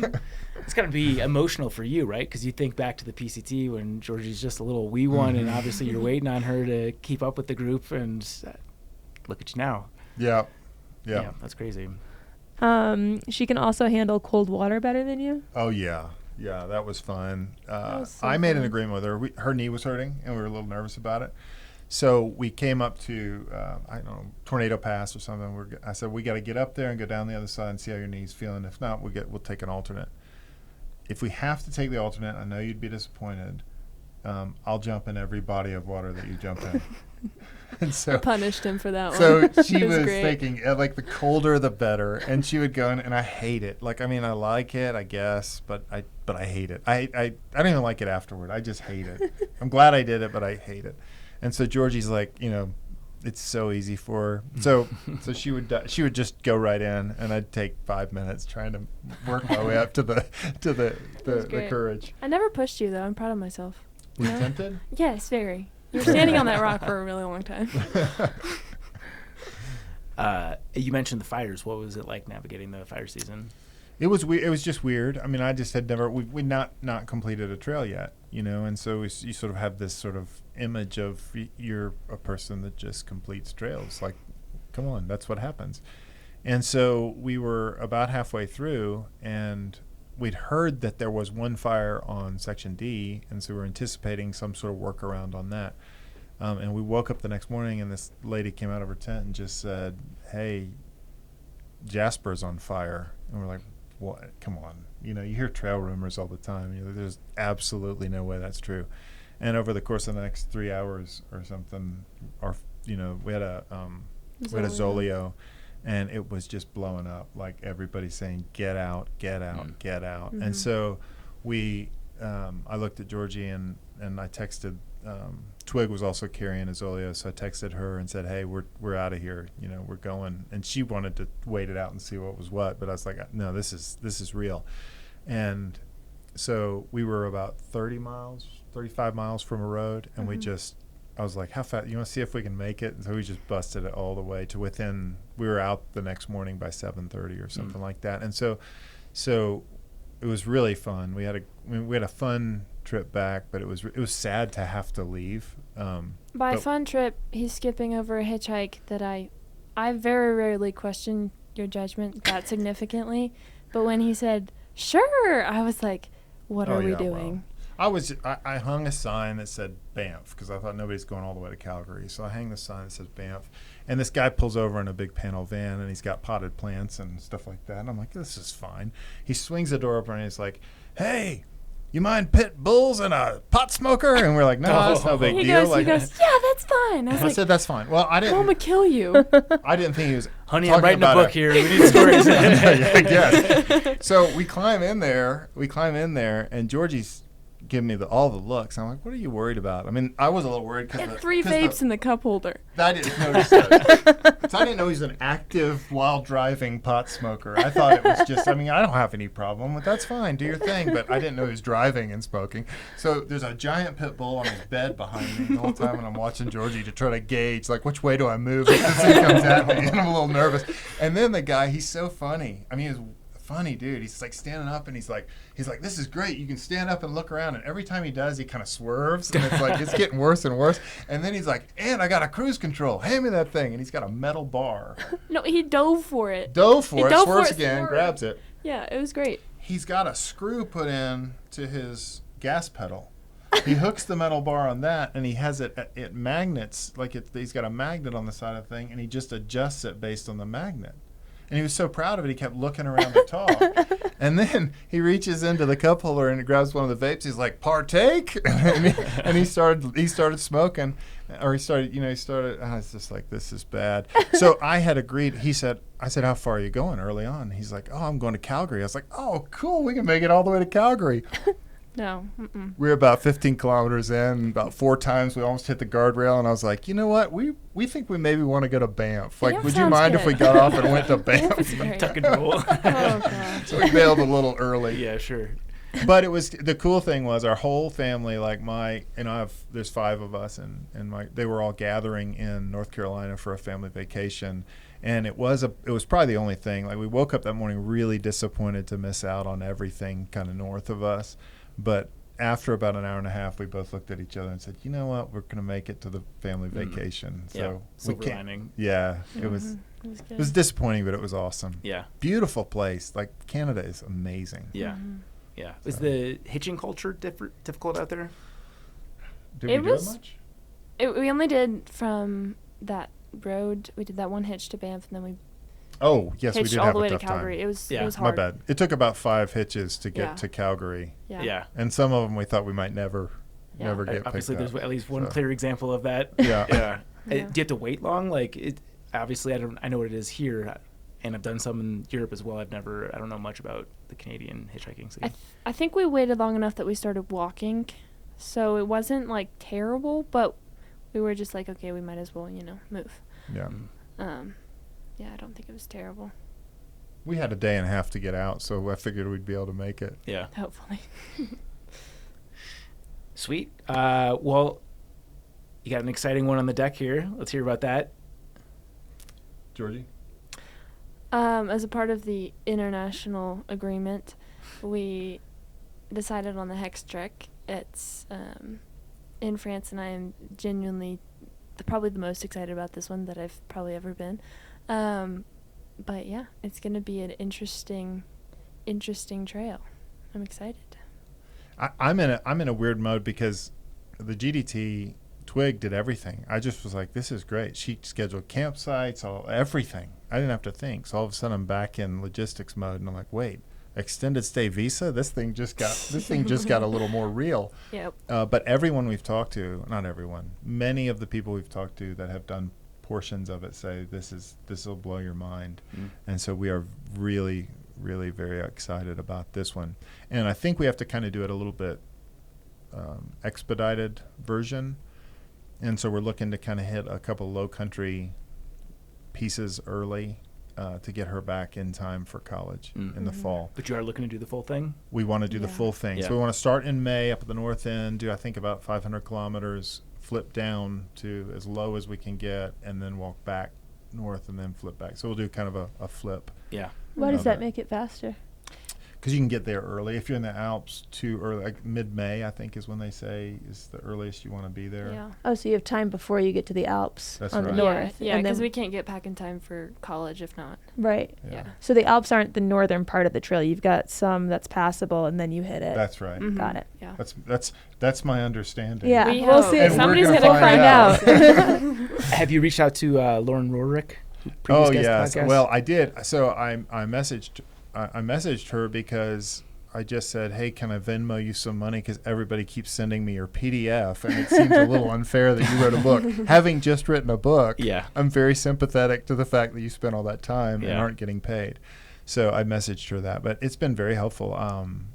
She's written the Hexatrek portions are necessary. What it means to thru-hike are not for me, but they're very good. I think she did a good job with it. Nice. But I really the Hexatrek stuff is very helpful to me. Cool. We'll wrap with this one. This is a new one, so I apologize if it's clunky. It's not going to be clunky, but this is the peak performance question presented by Topo Athletic, where we ask you guys to share your top performance-enhancing hack. You can interpret that any way that you want, whether that's hiking together as a family. You obviously have covered a ton of terrain, but like, what's one maybe non-obvious tip that you could offer to listeners? This is specifically to me, but bring a camera. It makes my trip so much more enjoyable, and I have something to think about.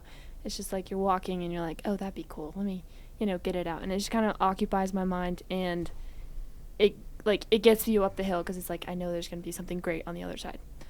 That's mine. Mine would be, I think that we, by way of accident, which is most of the way we discover anything, transferred to 2 to 3 hour lunches.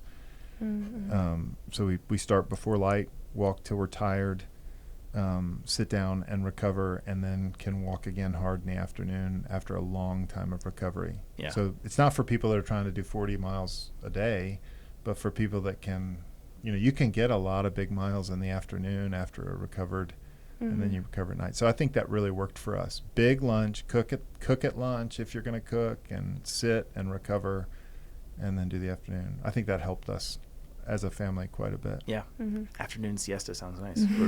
Were naps ever involved? Oh, yeah. 100%. Yeah. Aiden was just saying, because when we were coming out, Georgie and I were trying to put together some incident. What's a good anecdote from CDT. We're trying to think back about it a little bit, so we didn't come in completely blind. But Aiden said, "Oh, do you remember that day we were taking a nap by that lake in Montana and that tree fell about 15 feet from me? That's Like she had a terrifying. tree fall right beside her, and we're Oh, like, no. oh my gosh." Yeah, that was scary. So, but yeah, it's great. I mean, we'd sometimes I'd sleep 2 hours in the middle of the day. Yeah. Sometimes.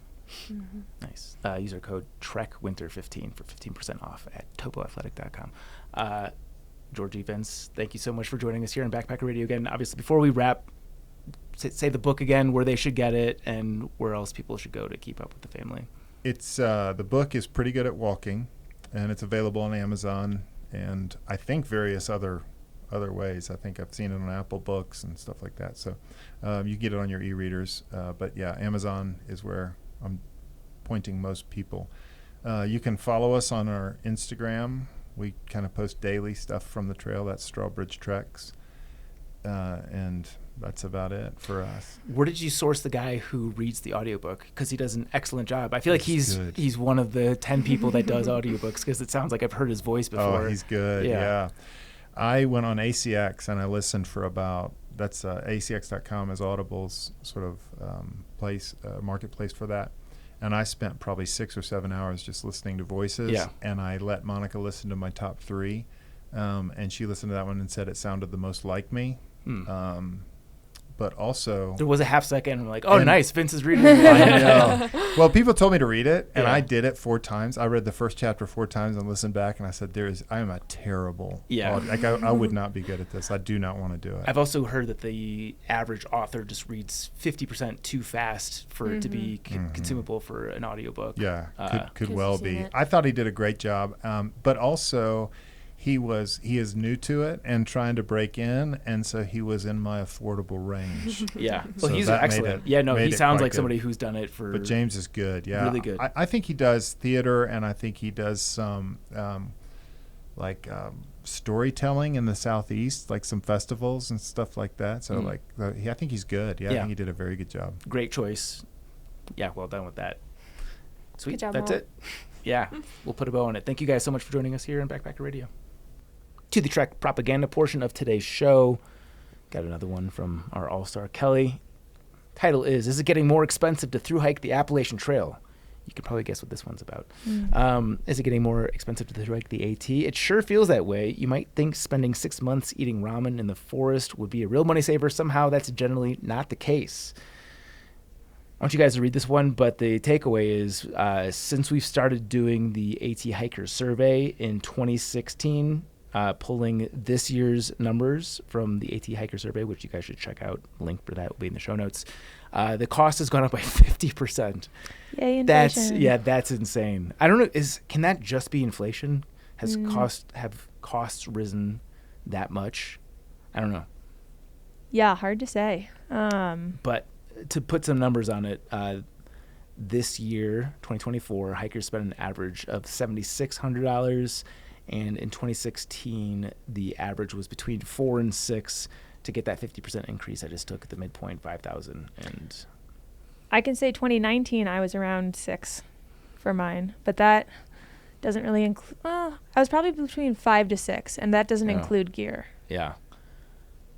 I do wonder if, includes some beyond gear. inflation, gear has just gotten more expensive. I feel like DCF wasn't all the rage in 2016, and that is certainly made at least shelters more expensive. Maybe. I don't know. That seems like one small item in a big Well, pool of things. If you think 2016, there wasn't really as big of a social media presence. Like hiking blogs and stuff weren't as prevalent. Electronics. And podcasts weren't as prevalent. And Yeah. so I think maybe people are hearing maybe about more ultralight gear or more different pieces of gear than just what they would see in REI. Yeah. So maybe their buying decisions are different Yeah. because there's more exposure to other brands.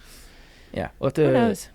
dig down deeper into that one, but the takeaway is, yes, it's getting more expensive. And if you want a further breakdown of the subject, please head to the link in the show notes.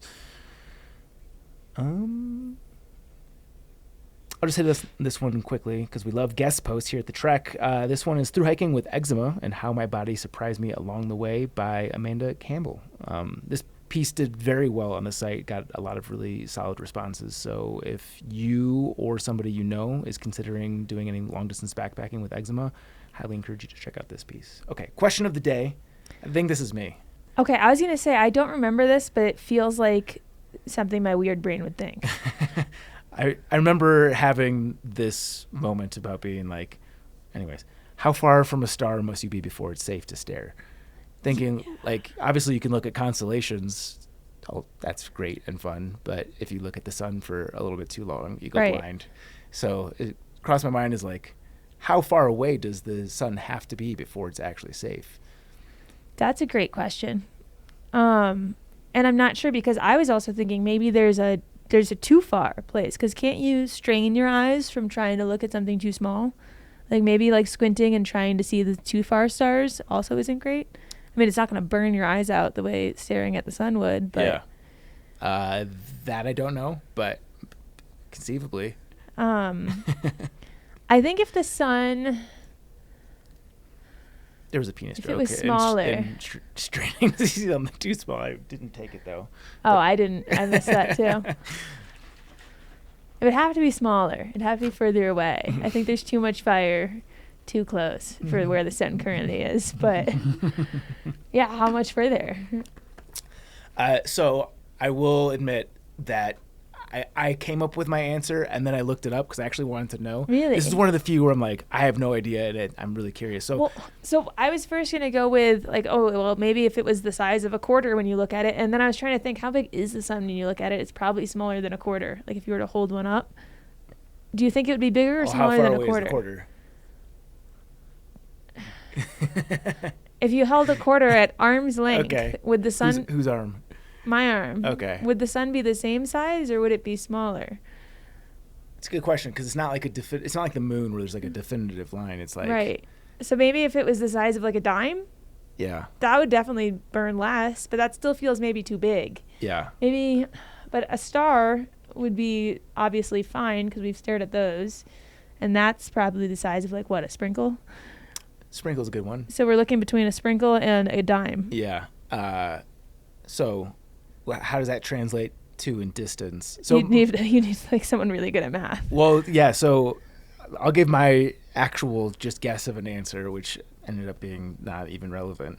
Is I just thought like if it was out of our or a planetary system, like if it's not your star, then it's probably fair game. If that makes sense. Right, because your eyes are only not immune to your star, but other stars. Well, I think that if it's far enough to not be in your planetary system, then it's far enough to be safe to look at.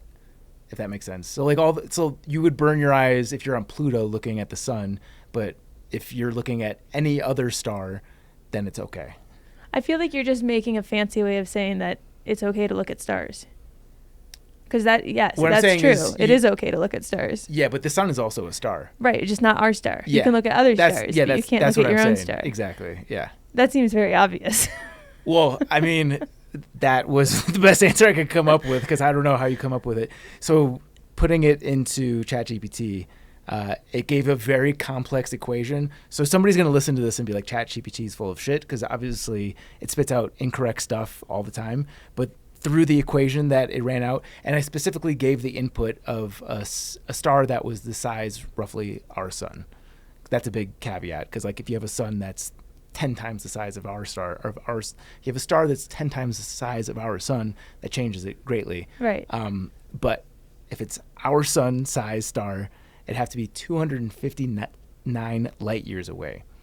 But what I can't conceptualize what that means. Like how many light years are we from our sun? Probably none. Like a fraction. One? Yeah. I forget what it is. You're a few, like once the sun burns out, it's a few seconds before it actually. Okay, so not a whole light year then. Not even a light minute. Yeah. Yeah. Yeah. 259 light years is an incredible. For what it's safe to look at. Yeah, and that's way further than I would have guessed. That is, if it's 200 light years away, you'd think by the time the light gets to you, it's kind of worn out the bad stuff. Yeah. By the time the light gets to you, that time span is 2 human lives. If it's that far away, by the time the light gets to you, would it be less bright? be less bright than what? Like if you're closer to it. Like if we're looking at the sun, we're super close to it, so we can see it in all of its brightness. Right. But a sun that would be 200 light years away, by the time the light gets to us, would it have faded a bit? Would the light have faded a bit? We'll have to get an astrophysicist on this one. I don't think so. I think you're just seeing the past of the light. Like, would it disperse? Like, okay, here's our sun, here's you, light, in your face. Yeah. But imagine it's all the way back here, like, and then the light shoots out. It probably like spreads out and disperses a bit, so it's less I think directed. I think that's the point of the question, right? Is like it loses its intensity, Potency. the further you are, and that's the distance at which you can stare at it without doing damage to your eyes. So yeah. Science. Cool. I would love for somebody who's brilliant. Chances are they don't listen to this podcast for obvious reasons. Yeah. But if somebody's brilliant that has a better answer than what ChatGPT gave me, would love to hear it. But I was surprised at the depth of the answer that it gave me, given the question. I thought it would just be like, yeah, here's this distance away, but like it spit out some crazy equation. And, Yeah. You know. I don't like when you have to think so hard your brain hurts. Yeah, no. That's a brain I'm hurt ready question. for my own trail Give me a siesta dumb now. one. Yeah. Well, that's perfect because this is your Triple Crown. Yes, and I've got answers. This is the Triple Crown of human names that sound like they could be names of states, with a bonus of where would that state be. I have a premonition that your answers are going to be better than mine because mine kind of feel like a stretch, but... I think the less time you spend thinking about it, the better your answers are, to be quite honest. I'll go first. Sure. Because I use my voice to say as much. I'm going to go with Madison. That's already the name of a city. If we're saying that they can't be names of cities also, then you're eliminating a huge percentage of names. Okay, take Madison, but I think that's cheating. Why is it cheating? We got to set some ground rules if we're going to be... Do you want me to start? No, Okay. I'm going with Madison. Go with Madison. It's somewhere in the Pacific Northwest between Washington and Idaho. It sounds like Midwest to me. Is that because there's several Madisons, by the way? Okay. Mine is Bryan.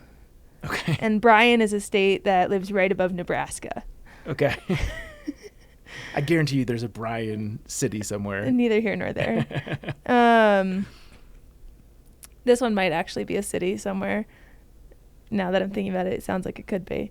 But my next one is Cody. And Cody... Isn't there Cody, Wyoming? Well, Cody touches Wyoming. Well, that's because Cody's... Okay, I'll give you a different one.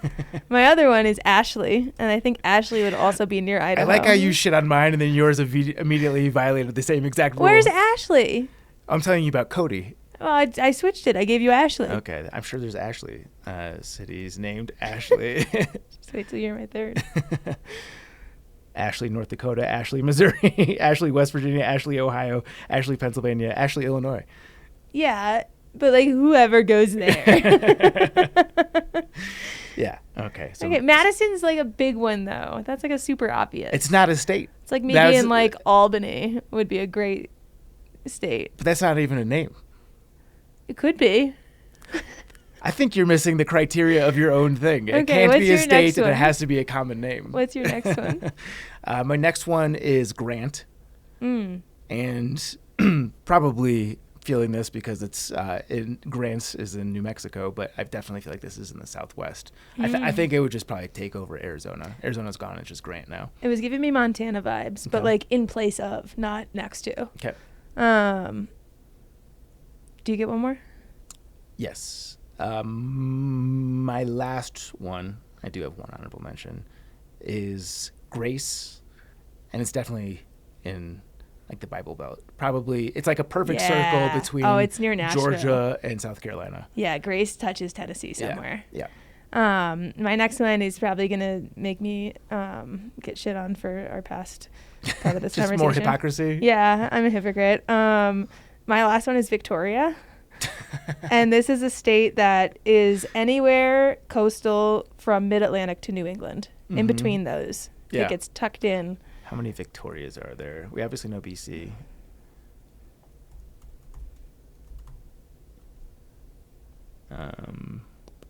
There's Victoria, Texas. Virginia. No. I lied. This is BC again. Minnesota. Kansas. So, yeah. That's not that many. My lone honorable mention is Easton. Oh, that does sound like a state. Yeah. And it's somewhere in New England, and Oh. nobody knows where the New England states are, so it's just in there. I thought it would be near like Iowa. I think I'm just doing the name game of it's in the East. Yeah. It's built into it. Easton. Got Yeah, it. Yeah. Unlike Weston, which would be right below Washington. For sure. Cool. Nice. All right, we survived that one. I'm in my backpacker radio things to remember note. Yep. Where I save all my random thoughts. I have a fuck, marry, kill for you if you want it. Yes, of course. There are 3 feelings, and you've got to rate them. You know how to play. Okay. First one, water running down your sleeve to your elbow. Second one, stepping on a Like on the inside of a rain jacket type feeling? like when you're washing your hands at a sink and like the water goes in it. Yeah. Stepping on a wet bath mat in socks. And leaning up against a counter and the front of your pants get wet. Like when you go into a public restroom and you lean to like get the soap and the front of your pants get wet. All right. I'm fucking that one. Because the thigh has the least amount of sensory input. It's gross that it's a public setting. I don't like that so much, but it's because people have been washing their hands. There's grosser water out there. Okay. I am going to marry water to the elbow. Water running down your sleeve to your elbow. Okay. Yeah. And you're going to Don't appreciate that. I'm actually more bothered by when the cuffs, when you're like the end of your sleeve get wet. Because I feel like that just hangs out near your hands, and that bothers me more than anything that happens with the elbow. Okay. Do you know I think this is called the weenus? Yeah, and then this one's the vagina. You can like literally squeeze this as hard as you want, and it doesn't hurt at all. Have you gone to middle school? You never used to do that to people? You'd like see if your weenus hurt, and you'd like squeeze it as hard as you could. Maybe I discovered it post middle school, but yeah. Oh, I love the weenus. Yeah. And then the last one, wet socks is a day ruiner. Yeah. That's fuck that, or kill that, I should say. Yeah, definitely kill that one. I think I would do the same thing that you did. Yeah. I think the bathroom sink one, like you can get past that. If water goes up my sleeve, like it doesn't dry fast, and then your sweater's also wet, and you just have to feel that for a while. I'm curious what you're wearing that allows the water to travel that far down. I feel like it always just stops at the wrists. I think it depends on what you do with your hands. Like if you wash and you lift your hands up afterwards to like walk over to the dryer thing, and then the water just comes down. Okay. And then you realize, but then it's already made its way. Yeah. I was going to ask you what you do with your hands, but you just described that. Yep. So that's what I do with my hands. Good. Yeah. Good impromptu FMK. Mailbag. Hey there. Not sure when you will see this message, but it's the night after your New York City hiker meetup, and I just saw that you guys are now in Lake Placid. I'm an upstate New York native from Plattsburgh and a fellow Bills fan, go Bills, so pretty sure Chaunce and I had a real shot at becoming best friends had I been able to attend the meetup. True. I had tickets to the event and was beyond excited for a night out as a newish mom of a 15-month-old. As I drove through the Adirondacks Monday morning, pondering life, I thought about how truly grateful I was for so many things. Wait, you passed a really important part of that. Oh, sorry. Let me backtrack. I had tickets to the event and was beyond excited to go for a night out as a newish mom of a 15-month-old, but a coworker of mine passed away last week and her services were Monday. Yeah, that's the plot point. As I drove through the Adirondacks Monday morning pondering life, I thought about how truly grateful I was for so many things, but you guys in particular. I started listening to your podcast in 2019, and long story short, after breaking out of quarantine for a nightly stroll listening to an episode, you gave me the inspiration to step away from my career and hike the PCT. It was truly one of the greatest experiences of my entire life, and I think about the trail every single day. While my days look a little different now, I still squeeze in some backpacker radio with the little guy on his way to daycare. So while I didn't get the chance to tell you in person, I just wanted to thank you for all that you do. You truly make an impact in the lives of others, and I'm forever a grateful fan that just hopes you will someday come back this way for another event. Or Chaunce's wedding that I could just crash, whichever comes first. Have an epic time in New York. Go Bills from Scooter. Are you giving Scooter the impromptu invite? I mean, if you can find us, show up. I won't kick you out. Nice. Scooter, that is probably one of the nicest Yeah. mailbags that we've ever gotten, even though it didn't end with Chaunce inviting you to her wedding. I said I wouldn't kick you out if you could find us. Same. That's like a you could stay. Yeah. Good. I hope Scooter comes. I do too. I'd be curious to know how he found us. Do you want to give a hint? Should we make a new segment out of you dropping hints as to where your wedding is? No. It's in New York. It is in New York. Okay. There's your hint. We'll start there. We'll go deeper at each episode. Yeah. Great.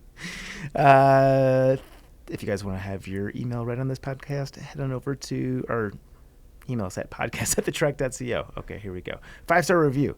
This is Lauren Benety. Staying on trek. Been listening to this podcast for a few months now, and while the hiking community can sometimes feel pretty liberal, I'm so glad that they keep this podcast politics free.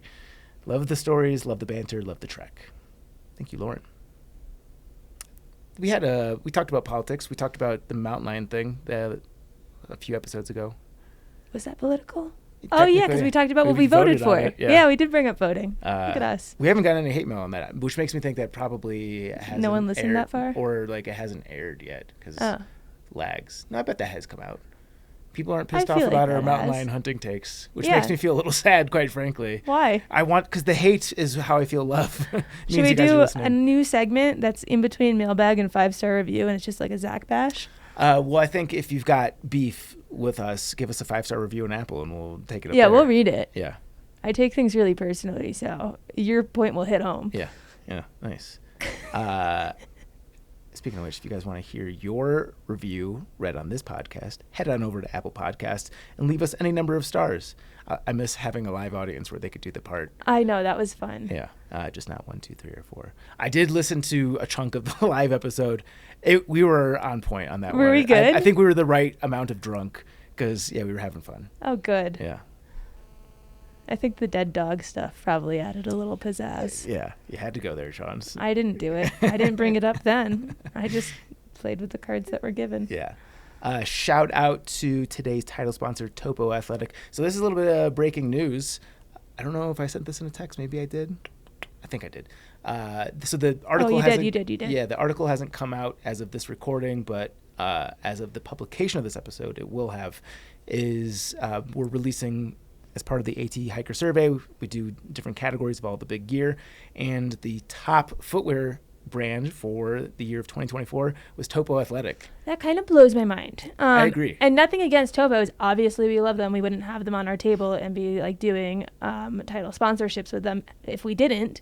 But I feel like I just learned about Topos last year and just tried them out for the first time and thought, yeah, these are great, all last year. So for it to have caught on so much that it was the top pair amongst all these people when I only just found, I thought I knew things first. Yeah. And now it feels like maybe I was late to the whole game because everyone knew about it.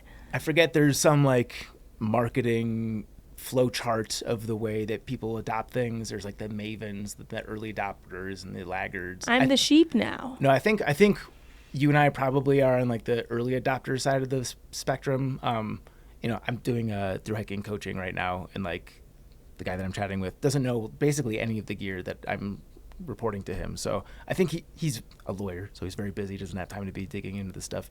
He's at a rung below us.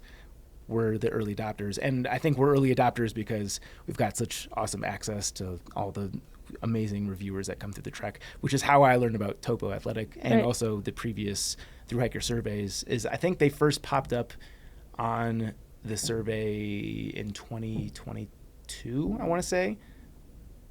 I could be wrong. Don't fact check me on that, but it was only 2 or 3 years ago that I first even saw their name on the list, and they were like 3rd or 4th. I think they were 3rd again last year, and top spot this year. Which is wild because I thought that ultras were gonna like own the world for a longer time.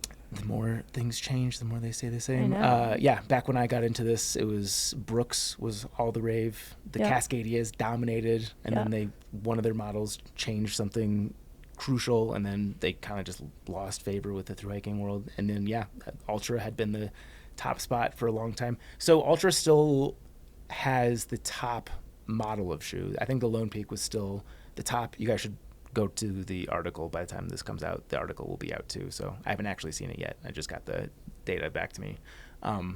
But Topo was the most represented brand. Huh. So across the top 3 models, they had the most. Interesting. Yeah. But, we have been hiking in Topos for the last 6 months now. Yep. Basically since New York. And they've been awesome. I love how durable they are. It's one of those where I didn't even have to break in a pair before going for my first hike in them. And I went 12 miles and my feet were fresh as a daisy. The Northville Placid Trail was very rugged terrain, and our feet presented 0 problems. So far, it's been nothing but amazing. And like I said, I know this has been true for thru-hikers as well. Yep. I wore mine on the Teton Crest Trail. No issues. I wore mine on the Northville Placid Trail. No issues. And I ran the marathon in them. Yeah. Put an asterisk next to run because that's... You marathoned in them. I lie. Yeah. I marathoned in them. Yeah. There was a lot of walking. And you know what? They walk well. So... These shoes are made for walking. And if you guys want to score a 15% discount off of your Topo Athletic shoes, head on over to topoathletic.com and use our code TrekWinter15. I don't think they do many discount codes, so pretty special privilege you Backpacker Radio listeners are getting. And it's worth mentioning, we use the Pursuits. Yes. I always need you to remind me which ones I use. Pursuit 2s is what we used on Northville Placid Trail. I will say, I'm in the Terra Ventures right now. Which ones are these? Also the Terra Ventures. Are these a 6.5? Those are, I don't know. I haven't They're actually looking pretty 6.5-y. Oh, 8.5? Well, it's a good thing mine still have plenty of wear left in them. See what I did there? I'm sure we can get you a pair. That's fine. Super big thank you to our Chuck Norris Award winners on Patreon. That is Alex and Misty with Navigators Crafting, Alex Kindle, Andrew, Austin McDaniel, Ben Love, Brad and Blair from 13 Adventures, Brent Stenberg, Brian Alsop, Fables, Christopher Marshburn, Coach from Marine Outdoors, Derek Cook, Eric Casper, The Friendly Ghost, Eric Hoffman, Jillian Daniels, Greg Knight, Greg McDaniel, Hey, Bernardo, his name, Griffin Hay, Would You Bring Me a Beer, Haley Buckingham, Palace, Liz Seeger, Mud Tom, Patrick Ciancialo, Rebecca Brave, Sawyer Products, Spam, Timothy Hahn, Solo, and Tracy Trigger. Also, an extra big shout out to our guy, Paulie from Old Man Murph's Coffee. Go to ommcr.com. Happy birthday, Paulie. Happy birthday! This is a little bit belated. Thanks for always clipping really embarrassing clips of me. Paulie, you're the I best. appreciate you. Yeah, we love you, buddy. Yeah, go on, give him one. What am I doing? Yeah, what are you doing? Oh, you thought I was going to play one? Actually, that would have been a perfect... Was that not what you were about to do? No, I was just scrolling down. Oh, you always quietly do that when you're about actually to talk roast because me. I do have some new ones. Happy birthday to Polly. Happy birthday to Polly.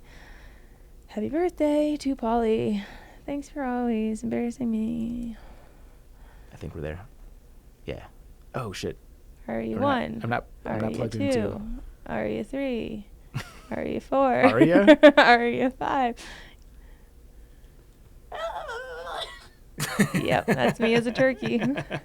We'll need to hear that one again. Yeah. That's fun. Yeah. I've been dropping the soundboard game. We'll bring it back. We'll bring it back. You know what? We don't need to. Thank you for reminding me, though. It's always very satisfying for me. You're welcome. You can follow us on social. I think TikTok is finally going under.